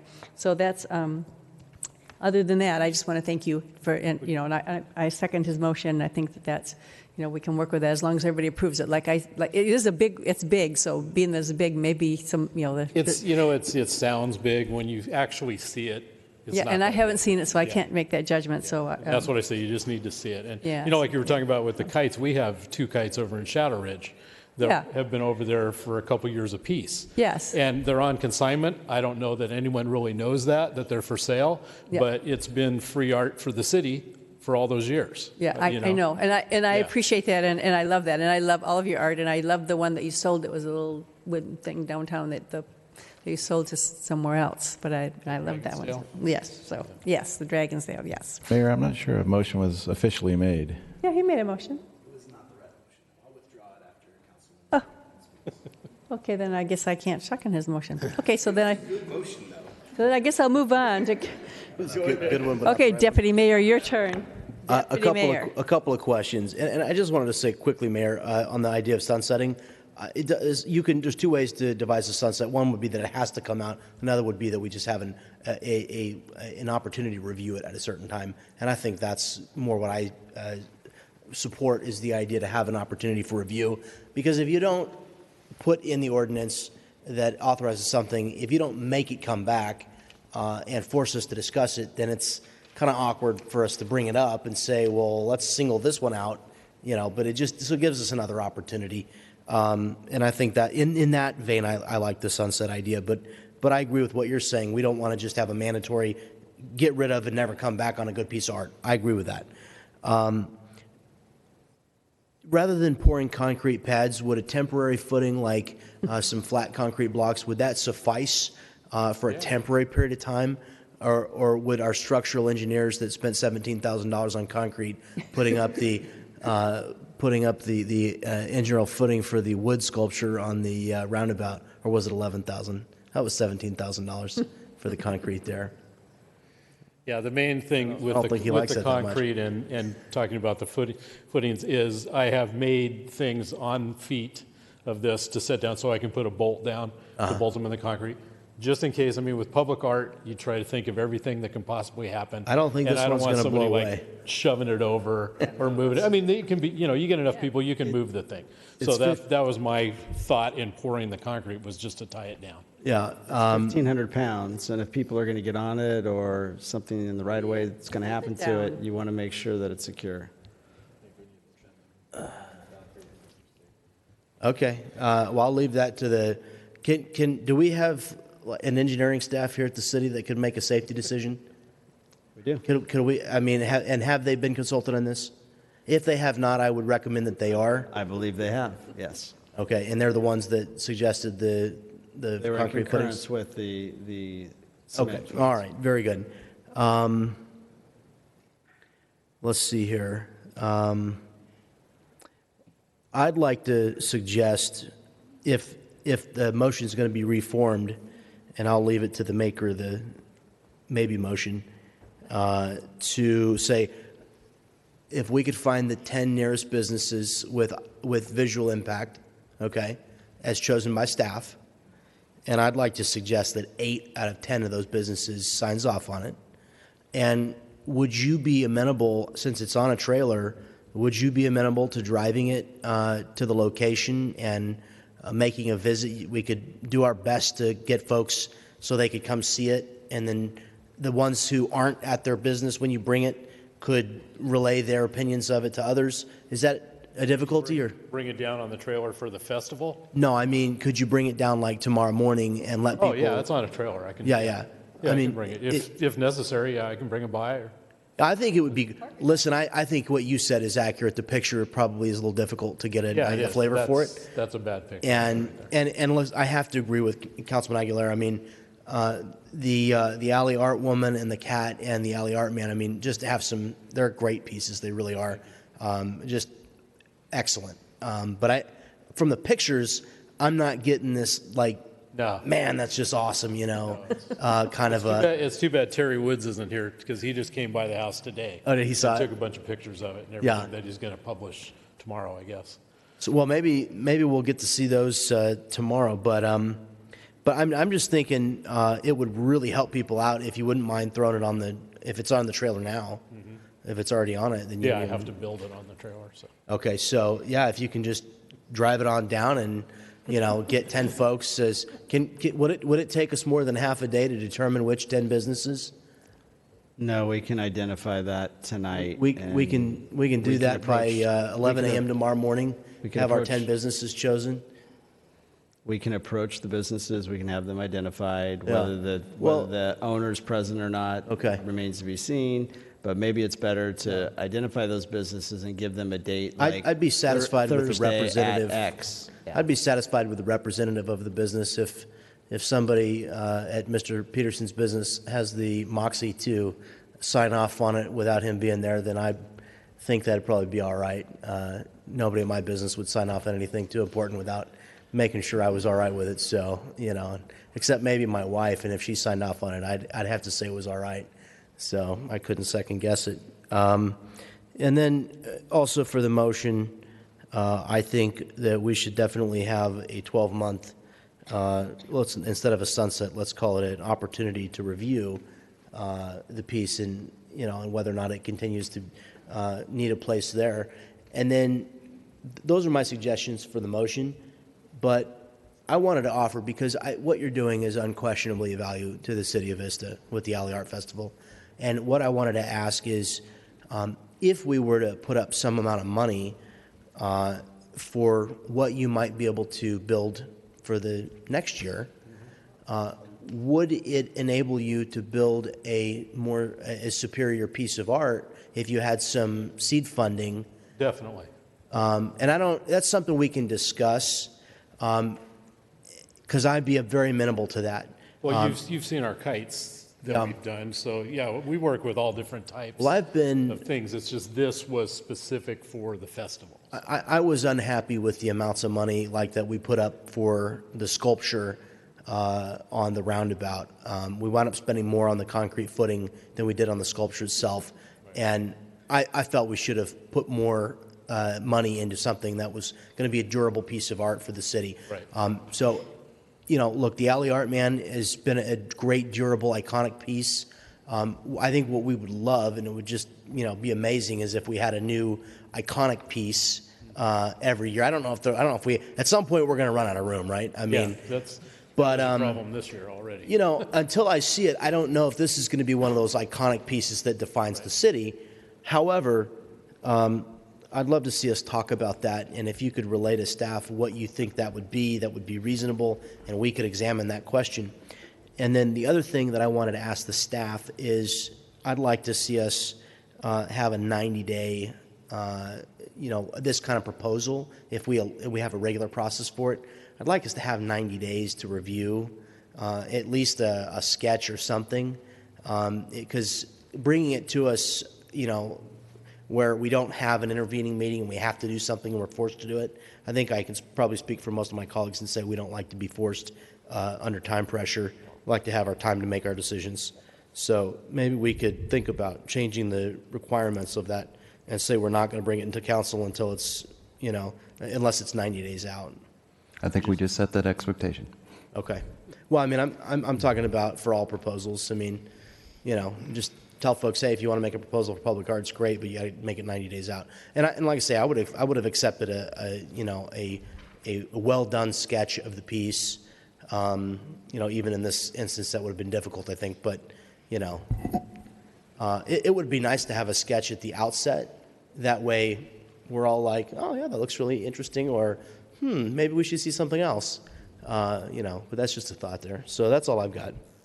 So just to add a comment, this piece was presented before the Public Arts Commission with the 30-day review period, and it was publicized, and I will make sure that the entire council receives those notifications if you don't currently. And if you'd like to change that 30-day review, if you don't think that's adequate, then please give us direction for the 90 as a council, and we'll be happy to do that. I think 90 is more appropriate. Okay, Councilmember Green. So I wanted to withdraw my previous motion and just make the most simple motion ever, and I'm hoping that my colleagues will agree with it. I would like to authorize the installation of this time machine sculpture for a period of 30 days. Within that 30-day time period, we will review, work with our local businesses to make sure it's acceptable. In 30 days or whatever the meeting is, can we get the date of whatever the, gosh, are we talking maybe second meeting in October? Our second meeting in September, rather, I guess? September 26th. Okay, so at the September 26th meeting, this comes back before us for review to verify whether we're going to keep it permanently or not. That should give us plenty of time to get all the questions answered. We don't ruin their art festival. It's up for 30 days. It is going to cost us $1,050 right now. I want to make perfectly clear that I want to authorize the $1,050 to install the structure, but I'd like to revisit this September 26th to figure out if we're going to keep it or if we're going to pull it. And per our contract, if we decide on that date we want to pull it, we have 14 days from that date to get rid of it. That's my motion. Councilmember Rigby. I just wanted to punctuate for the city manager on the notification. I agree. It should be 90 days for us, you know, is coming before us, because I really do feel like we're being forced into a decision without having all of the information that we want to have before us. And I think that we deserve more notification and timeline to work these things out. So I just wanted to reiterate, not the 30 days that the Public Arts Commission got, but 90 days that we can have to look at stuff. So I just wanted to punctuate that. Okay, so where are we? Oh, Councilmember Franklin. Deputy Mayor, sorry. If we're going to spend $1,050, would you consider amending your motion for 90 days? I think under any circumstances, we're not going to pull it out before then. So let's, I'll second your motion if it's 90 days. Okay. Okay. At which point we're just going to have a conversation. We'll all have had a chance to see it installed, and then we'll have another conversation about whether we want to authorize it for an additional year, or, you know, maybe we could look to replace it at the next. We can decide then. So the date would change to the November meeting It then? would likely be December, since That's fine. Yeah. We'll bring it back November, December. That's fine. So is that, I see silence now. I think we're, did you guys have anything you wanted to say? Okay, we're going to vote. We're good. We're trying to cast our votes, but I don't see our thing yet. Okay. I saw you looking down there. I thought, Okay, that motion passes with one no vote. Okay, so that is end of our discussion items. The next thing is our oral communications, and I have eight oral communications tonight, so people have waited for a long time. So we'll start out with Lisa. So I'll call you, and then if the second person will stand there and wait, and then we'll kind of move it through quickly. So first is Lisa Wellens, and followed by Rebecca, looks like Medici.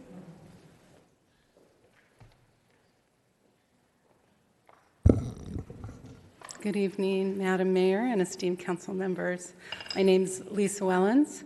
I'm a resident and homeowner here in Vista. I live at 410 Alvarado Terrace.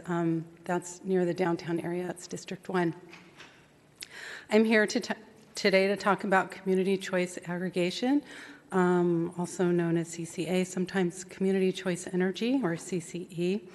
CCA allows local governments and some special districts to pool or aggregate their electricity load in order to purchase and or develop power on behalf of their residents, businesses, and municipal accounts. CCA is an energy supply model that works in partnership with the region's existing utility, which continues to deliver power, maintain the grid, and provide consolidated billing and other customer services. Some of the benefits include competitive, often significantly lower electricity rates, and because it's nonprofit, rates are more stable and predictable. Transition to a cleaner, more efficient energy supply, consumer choice, consumer protection, and local control, local jobs creation and economic development. Over time, a local community choice program can buy increasing amounts of power from local sources, helping support local jobs and local economic development. I'm not an expert, but from what I've learned so far, I think that our city could benefit from exploring CCA further, and I hope that in the future we can put this on the agenda. Thank you. Thank you. Rebecca Medici, followed by Nicole Leeds. Hi, City Council and Mayor. I'm Rebecca Medici. I am also with Lisa. We're on the same Vista Climate Action Planners, and we are interested in the community choice energy. It's being looked at all over the county and all over the state, and I think it would be really helpful for you to look into it. There's going to be, on September 6th, the mayor of Lancaster is going to be speaking at the city council meeting in Santee, and I think it would be great. He knows everything about it. He's really done a lot for Lancaster using community choice energy, and I think it would be great if you could send somebody from the staff, or if one of you could go to the meeting at the Santee City Council meeting on September 6th. Thank you. Thank you. Nicole Leeds, and she'll be followed by David Sanchez. Hi, good evening, everybody. Hopefully you'll have the packet distributed to you. I want you to take a look at the photographs that are in there. A photo does say 1,000 words, so this is one of the photographs that you are going to see in your packet. So I'll just get right to it. My name is Nikki Leeds, and I'm a Vista resident. By now, you are all aware that on Saturday, August 19th, there was a peaceful protest march in Vista to raise the level of awareness and a call for justice for the families of the two unarmed men shot and killed by Sheriff's Deputy Christopher Villanueva. Both of these men, Mr. Wick and Mr. Cornell, were both shot by the same deputy a minimum of 15 times. I have provided to each of you a packet of photos and literature to give context. The peaceful protesters were marching in Vista on Saturday to oppose these untimely deaths and to demand justice for the families. Peaceful protest is a time-honored tradition that is protected by the Constitution of the United States of America. Yet the 24 protest marchers were met by a massive sheriff's presence, with officers brandishing batons as well as drones and helicopters flying overhead. I counted a minimum of 18 sheriffs in this photo alone that I present to you, and was told that there was at least a 1-to-1 ratio of sheriff to peaceful marchers, with even more unmarked cars parked in the Food for Less shopping center. My question to the sheriff's department would be, what in the world required our tax dollars to be spent on such an outrageous and unnecessary response? There were less than 24 protest marchers and a minimum of 25 law enforcement officers, and the cost of the helicopter, the drone, and the unmarked vehicles and plain-clothed officers.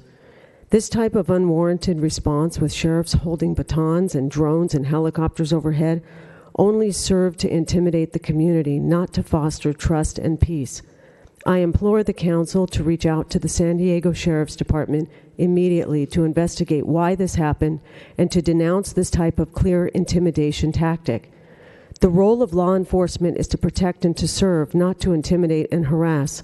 I sincerely thank all of the honorable and brave law enforcement officers who serve this community every day. Yet Saturday's engagement was a stain on the Sheriff's Department, and those responsible should be investigated and held accountable.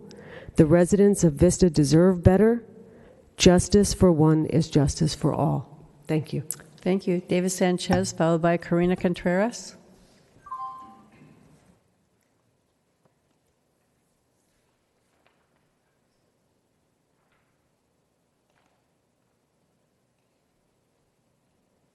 Hi, I'm David Sanchez, and I live here in Vista. I live in North Santa Fe by East Drive and Indian Rock.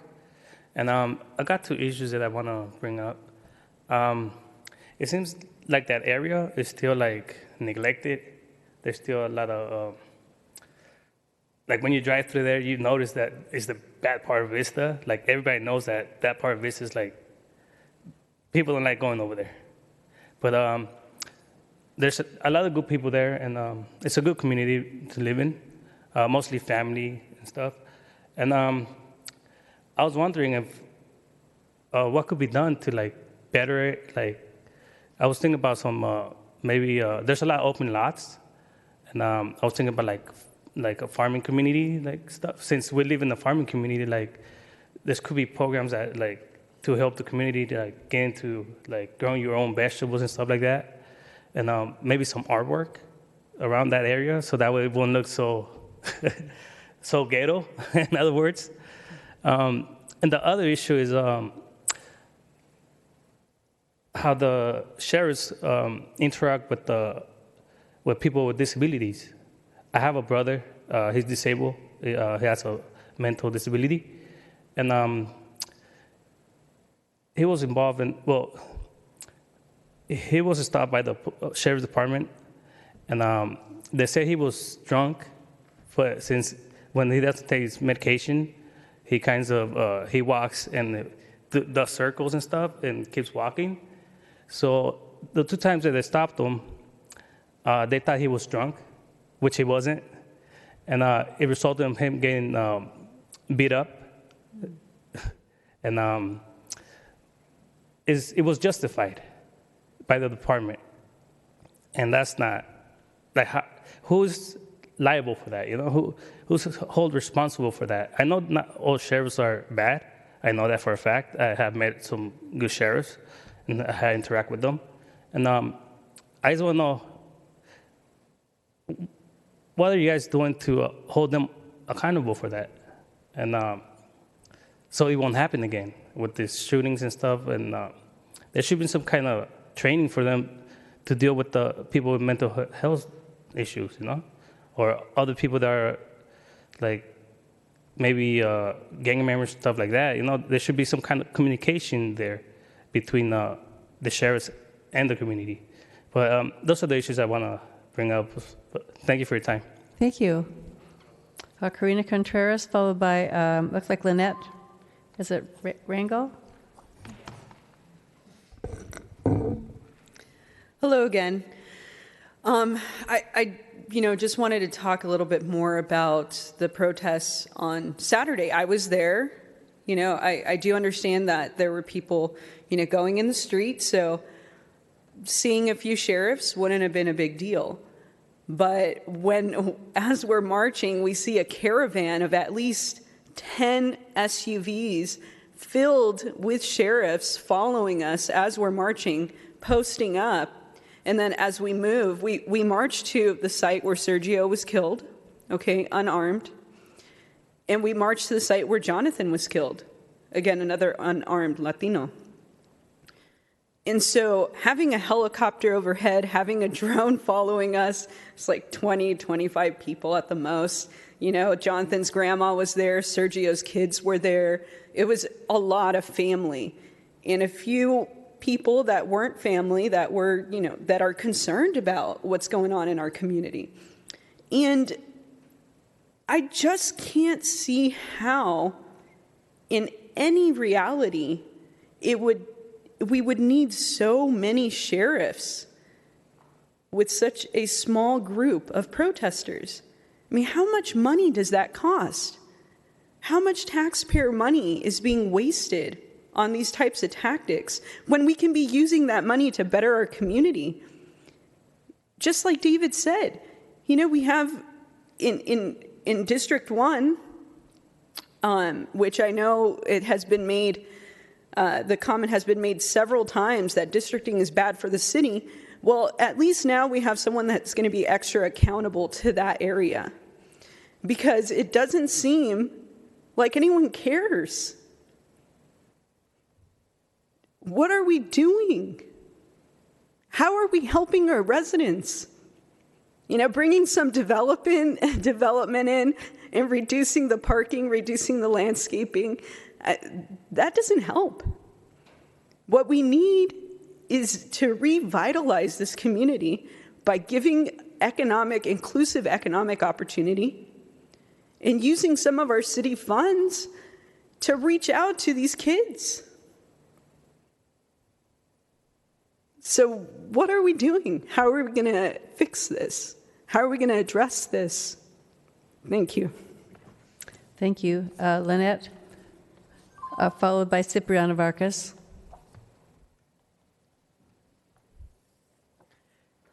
Good evening, esteemed City Council members. Thank you for taking my comment. As has been previously stated by these two women back here, I am also a proponent of community choice energy, otherwise known as community choice aggregation, and I strongly encourage the City of Vista to explore this as a viable option for the future of our city. It will provide choice to Vistans for the first time, as it will provide another option besides SDG&E to our ever-increasing utility rates, as we do get charged some of the highest rates out of the entire country. A recent poll that was conducted by Fox 5 San Diego had concluded that about 94% of San Diegans want greater choice in their energy options. So I believe that Vistans would be behind that as well, as that goes across San Diego County. And as it was previously stated, I would really like to see a member of the City Vista staff specifically attend the City Council meeting in the City of Santee on September 6th, as the Lancaster Community Choice Energy representative will be there presenting on the issue. I am by no means an expert either, but they are, and I think that it would be highly valuable for the city to send a staff or perhaps even a city council member there in order to learn more about this, because I would really like to see this issue get put on a city council agenda in the future. Thank you very much. Thank you. Cipriano, followed by Melinda Nito. Good evening, City Council members. Mayor, thank you for allowing me the opportunity to be here. I'm here to elaborate also on the Saturday peaceful protest and making sure that that we have and use city resources effectively, but also making sure that our law enforcement are partners and not seen as a resource to intimidate the community. I was reading an article a couple months ago that talked about that Latinos are now less likely to call law enforcement, and there's many reasons for this. You know, as we've seen in Escondido, the partnership with ICE, but other factors that include that as well. And so, for me, I see law enforcement as a way to better improve our community, not to intimidate. When we look at our youth, when we look at our children, I want to see that they can look at a police officer and trust them. They're going to be there to protect and serve the community. And so I want to make sure that we have those opportunities. Now, I know that the captain gave a report earlier, and he talked about day with the deputy and reading with the deputy. Those are small steps. We have some work to do building community trust, building community relationships. And so I look forward to working with you all and working with our schools, because when we look at the majority of our students, you know, we want to make sure that they have a bright opportunity, that there should not be a pipeline from schools to prison, that they have the opportunity to reach their potentials, that they, you know, one day can come back and serve their community as a teacher, as a police officer, as a mayor, as a future city council member. But we need to provide the opportunities where we work together collectively and better serve all of our citizens here in Vista. Thank you very much. Thank you. Melinda? Hi, Melinda Nieto. Thank you for letting me speak. I want to say I was there at the rally, and the time that just really sticks out for me was when the cops came out of their cars and with the sticks. Like I froze and I started running. I kind of started going back. But then I noticed that I kind of stood back, and the protesters, they weren't moving. So I'm like, oh my God. So then I walked back over there just to see what was going on. And I do go to the Tuesday one, the one in the morning. And I do notice that there's a big difference with the way these people are treated, the one on Tuesday, to the way that we were treated on Saturday. The one on Tuesday, there's only one cop, or maybe there's three sometimes. No, two or one. They're just standing there to the side.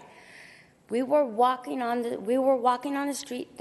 There's a whole bunch of cops that came, and the scariest part was I saw them coming out with sticks, and like what ran through my head was, oh my God, we're gonna get beat. We're gonna get beat. So I just kind of scooted to this. I actually kind of ran to the other way, and this is my community. I'm not related to. I'm not part of the family, but it is my community. So I do try and be there for people that are from my community. That's where I'm from, basically. So. I actually want to know, how is this going to be addressed? You guys are listening to us, but is anything ever being done? Because this has been going on and on and on and on, year after year, year after year. The same thing has been going on, and I just want to know, is there ever going to be a change? Because I think there's been maybe a change with the top police guy, but nothing, the same thing keeps on happening. Are you guys ever going to do something to have a change? We need a change. It seems it feels like you guys are following Trump's agenda, and it's just, I mean, I'm sorry, but from the way that guy speaks with a very negative tone. And I'm sorry to say that to you guys, but I just want to know, are you guys going to do anything about it? You're the, what are you? You're the attorney. Your time is actually up, so. You know what? The person that was here before me, that they were up here for a long time, and then you said, "Oh, is there anything else that you want to say?" And then they still kept on talking. I just want to know, why are people treated differently? That's all I want to know. They're not. When that red light goes on, it's 3 minutes, and so then I tell you that your time is up, and now you've been over too. So it's okay. Everybody's treated the same.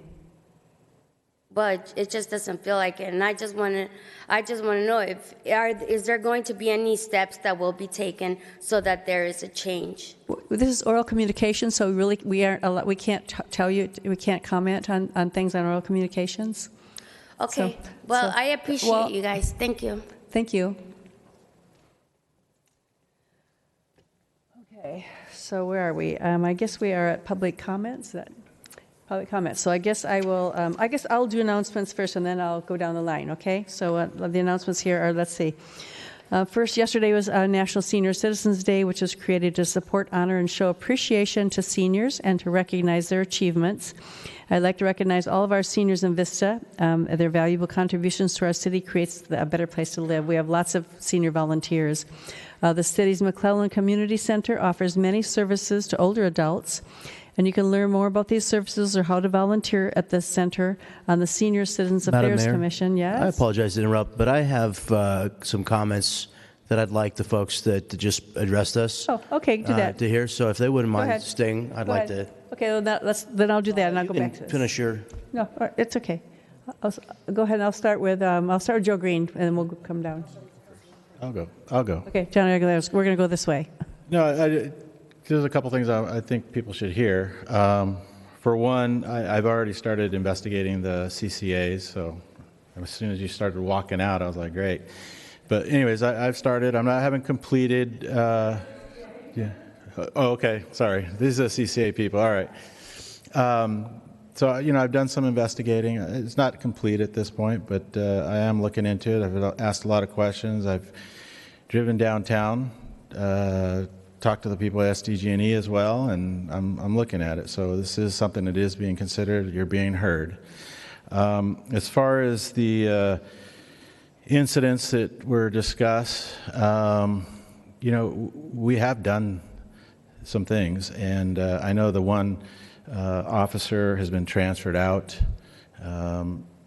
Another officer a couple years ago was transferred out for issues with a disabled gentleman.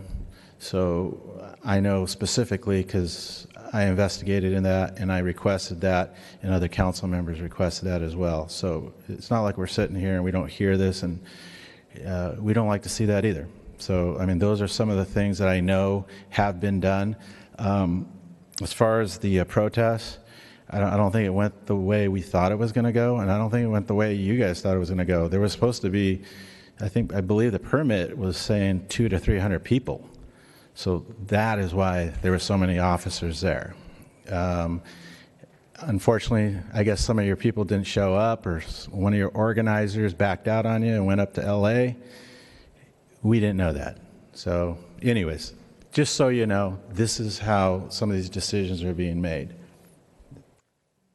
Councilmember Rigby, do you want to go next? Down the line, and then Councilmember Franklin. When we have oral communications, we're not at liberty to have a conversation with you, which is why I always invite you to stay afterward if you'd like to have a conversation where we can respond back to you. So I will be here after the meeting if you want to talk to me. And Christina, if you wouldn't mind, I wanted to ask you something at the end. Other than that, I have no comments except to say if you haven't been to the Moonlight yet, you should. I didn't know what Sunset Boulevard was, wasn't familiar with the storyline. I thought it was a bit dark. It's not something I'd probably look up for myself to do, but it was actually a pretty excellent show. And they do a great show over at the Moonlight all the time, so I was very impressed. So if you haven't been, you should go. Deputy Mayor. Yeah, I wanted to say that I'm, with every ounce of sincerity that I've got, I take any instance of abuse by any person in our society, not only by law enforcement, but by anybody in government, with the utmost of seriousness. My colleagues and I have met with senior officers of the Sheriff's Department to discuss these issues. We are very concerned to make sure that everyone's rights are observed, and that is of critical importance to us. I take it for face value. It is really something that deeply concerns us. I think that's an obligation that we have to stand up for every person in society to make sure we're all treated fairly, and the observance of the rule of law, which means that law enforcement observes the law the same as every other person. That is the only thing that separates us from many other nations in the world, and so that is deeply important to us as a deep value that I hold. As a general thing, I read this story that one of you gave me, Nikki gave me. I'm going to say something, and maybe you're not going to like it, probably you're not.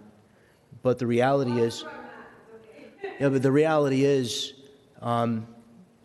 are a lot of incidents where a lot of violent force is used because individuals either don't know or don't understand that they need to show their hands to the police. And I'm posing a rhetorical question. I'm not inviting a conversation at this time, but I'd be happy to talk about it with you when we break up. But I'm posing a very serious rhetorical question. What are you doing to educate members of your community that when they have an encounter with law enforcement, they absolutely must show their hands and they must listen to and obey the commands that law enforcement issue to them? I have a young lady in her early 20s that works in my office. Her husband's a police officer, and I had a conversation with her, and she said, you know what I told my husband?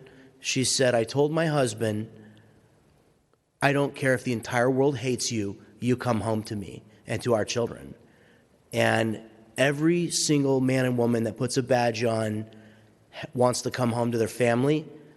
That is a paramount priority, obviously, to them. And I promise you that none of them go out and looking to hurt people. But it creates an extreme amount of fear and an extreme amount of peril for our law enforcement officers when individuals refuse to comply with the command to please, this is not your opportunity to speak. Okay? No, you will observe the decorum of this chamber. You had your opportunity to speak. Okay? This is what democracy looks like. This is my opportunity to speak. If you don't want to observe the decorum of the chamber, then I'll have you escorted out. Okay? You were respected. Okay? And if you want to engage in civil discourse and you want to change your community for the better, learn what civil discourse looks like. Civil discourse is respecting other people. Okay? I gave you the respect. Give me the respect. This is my opportunity to speak. You weren't elected to this position. Okay? I think you have an equal duty if you want to change interactions with law enforcement. You have to educate people in your community about their obligation to provide a safe situation during encounter with law enforcement. We all have an obligation when we get pulled over or when we're detained while we're on foot. We have an obligation to show our hands to the police for their safety. And when people reach for their waistbands or reach inside their pockets when they're being asked not to, it creates a fear of imminent bodily harm to the officer. And occasionally, bad things happen, and I'm not excusing it. It must be investigated in every circumstance, and it doesn't make it okay, not even one time, that an innocent person gets killed. But if you dismiss out of hand the idea that the community has a duty to be informed of the necessity to comply with the commands of law enforcement officers, if you reject that as legitimate, then there can be no conversation about changing the way the law enforcement interacts with the public. If you reject that people have an opportunity, have an obligation to be an equal participant in safe interaction with law enforcement, if you reject that out of hand, then there can be no conversation here. I'm sorry, but there can't. If you reject that, I mean, what are our law enforcement officers supposed to do? You leave only the opportunity to institute depolicing, and I don't think that's really what you want in your community. Okay, you don't want the police to decide not to go into your community and not to provide those services to your community. That's not what you want. That's not in your best interest. Deputy Mayor, we are limited to the comment period. I'm finished with my comments. Thank you. Councilmember Green. First of all, thank you all for showing up and staying for the entire meeting and giving us this information. It is very good. I watched the entire protest as well. I've met with my city manager. We've spoken about it. The permit that they speak of is a legit permit. The reason why they were staffed, I said the same thing. Hey, when we saw 25 people, why didn't we let people off? Blah, blah, blah. But there is a process, and the fear was that by blocking traffic, it could possibly go into the freeway. And was it right? They're checking it out. We'll find out. I wasn't a fan of sticks personally either, which is why I went there. I've also met with my police captain a couple times regarding these two shootings. I've met with the deputy district attorney or the actual San Diego County district attorney. I know the processes and time frames. I'd be happy to speak with you on when we're actually going to figure out what they're going to do based off of what I've been told. So afterwards we can come up to that.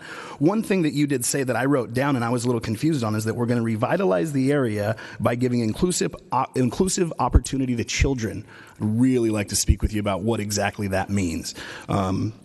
Big deal. So let me know that. As far as CCE goes, I spent about an hour and a half with your CC people last week. I have downloaded all their information, reviewed it. I have your originals back ready for you. Once we get an expert on the subject, it's my understanding they're going to be meeting with our council as well, and we possibly will get that on our agenda upcoming. With that, that's it. Deputies and fire department, thank you for the great work that you do. Thank you for your presentations today. Thank you for your work with the homeless in our community. Special officer in the back, you are appreciated. And that's all I got. Have a great night. Okay, so I have now trying to comments again, my announcements here. So back to the McClellan Community Center. If you want to learn more about the services there or how to volunteer at the center, just call 760. It only gave me a partial phone number. Just go online at cityofvista.com. 643-6160. Oh, it's 760-643-6160. Okay, thank you. Wave Water Park is hosting a Military, Fire, and Law Appreciation Day on Sunday, September 10th. Active or retired personnel receive 1 free admission for each ID and up to 6 tickets at a reduced cost.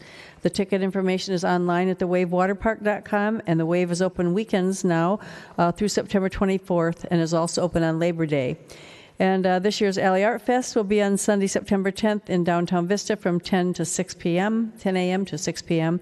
The festival is recruiting volunteers and are also seeking art submissions. Details are online for that at vistaart.org/alley-art-festival, alley-art-festival.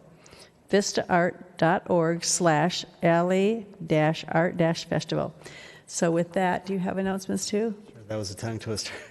Yeah, just that the Vista Library and City Hall are closed on Labor Day, which is Monday, September 4th, and that means residential trash will be delayed by 1 day. Okay, so that's it. Okay, so with that, anybody down here, city attorney, city clerk? Okay, with that, today I'd like to adjourn our meeting in honor of Maureen Barrick and also of Ivy Bowden, 2 people that were really amazing community members and volunteers that we lost recently. So with that, I will adjourn us.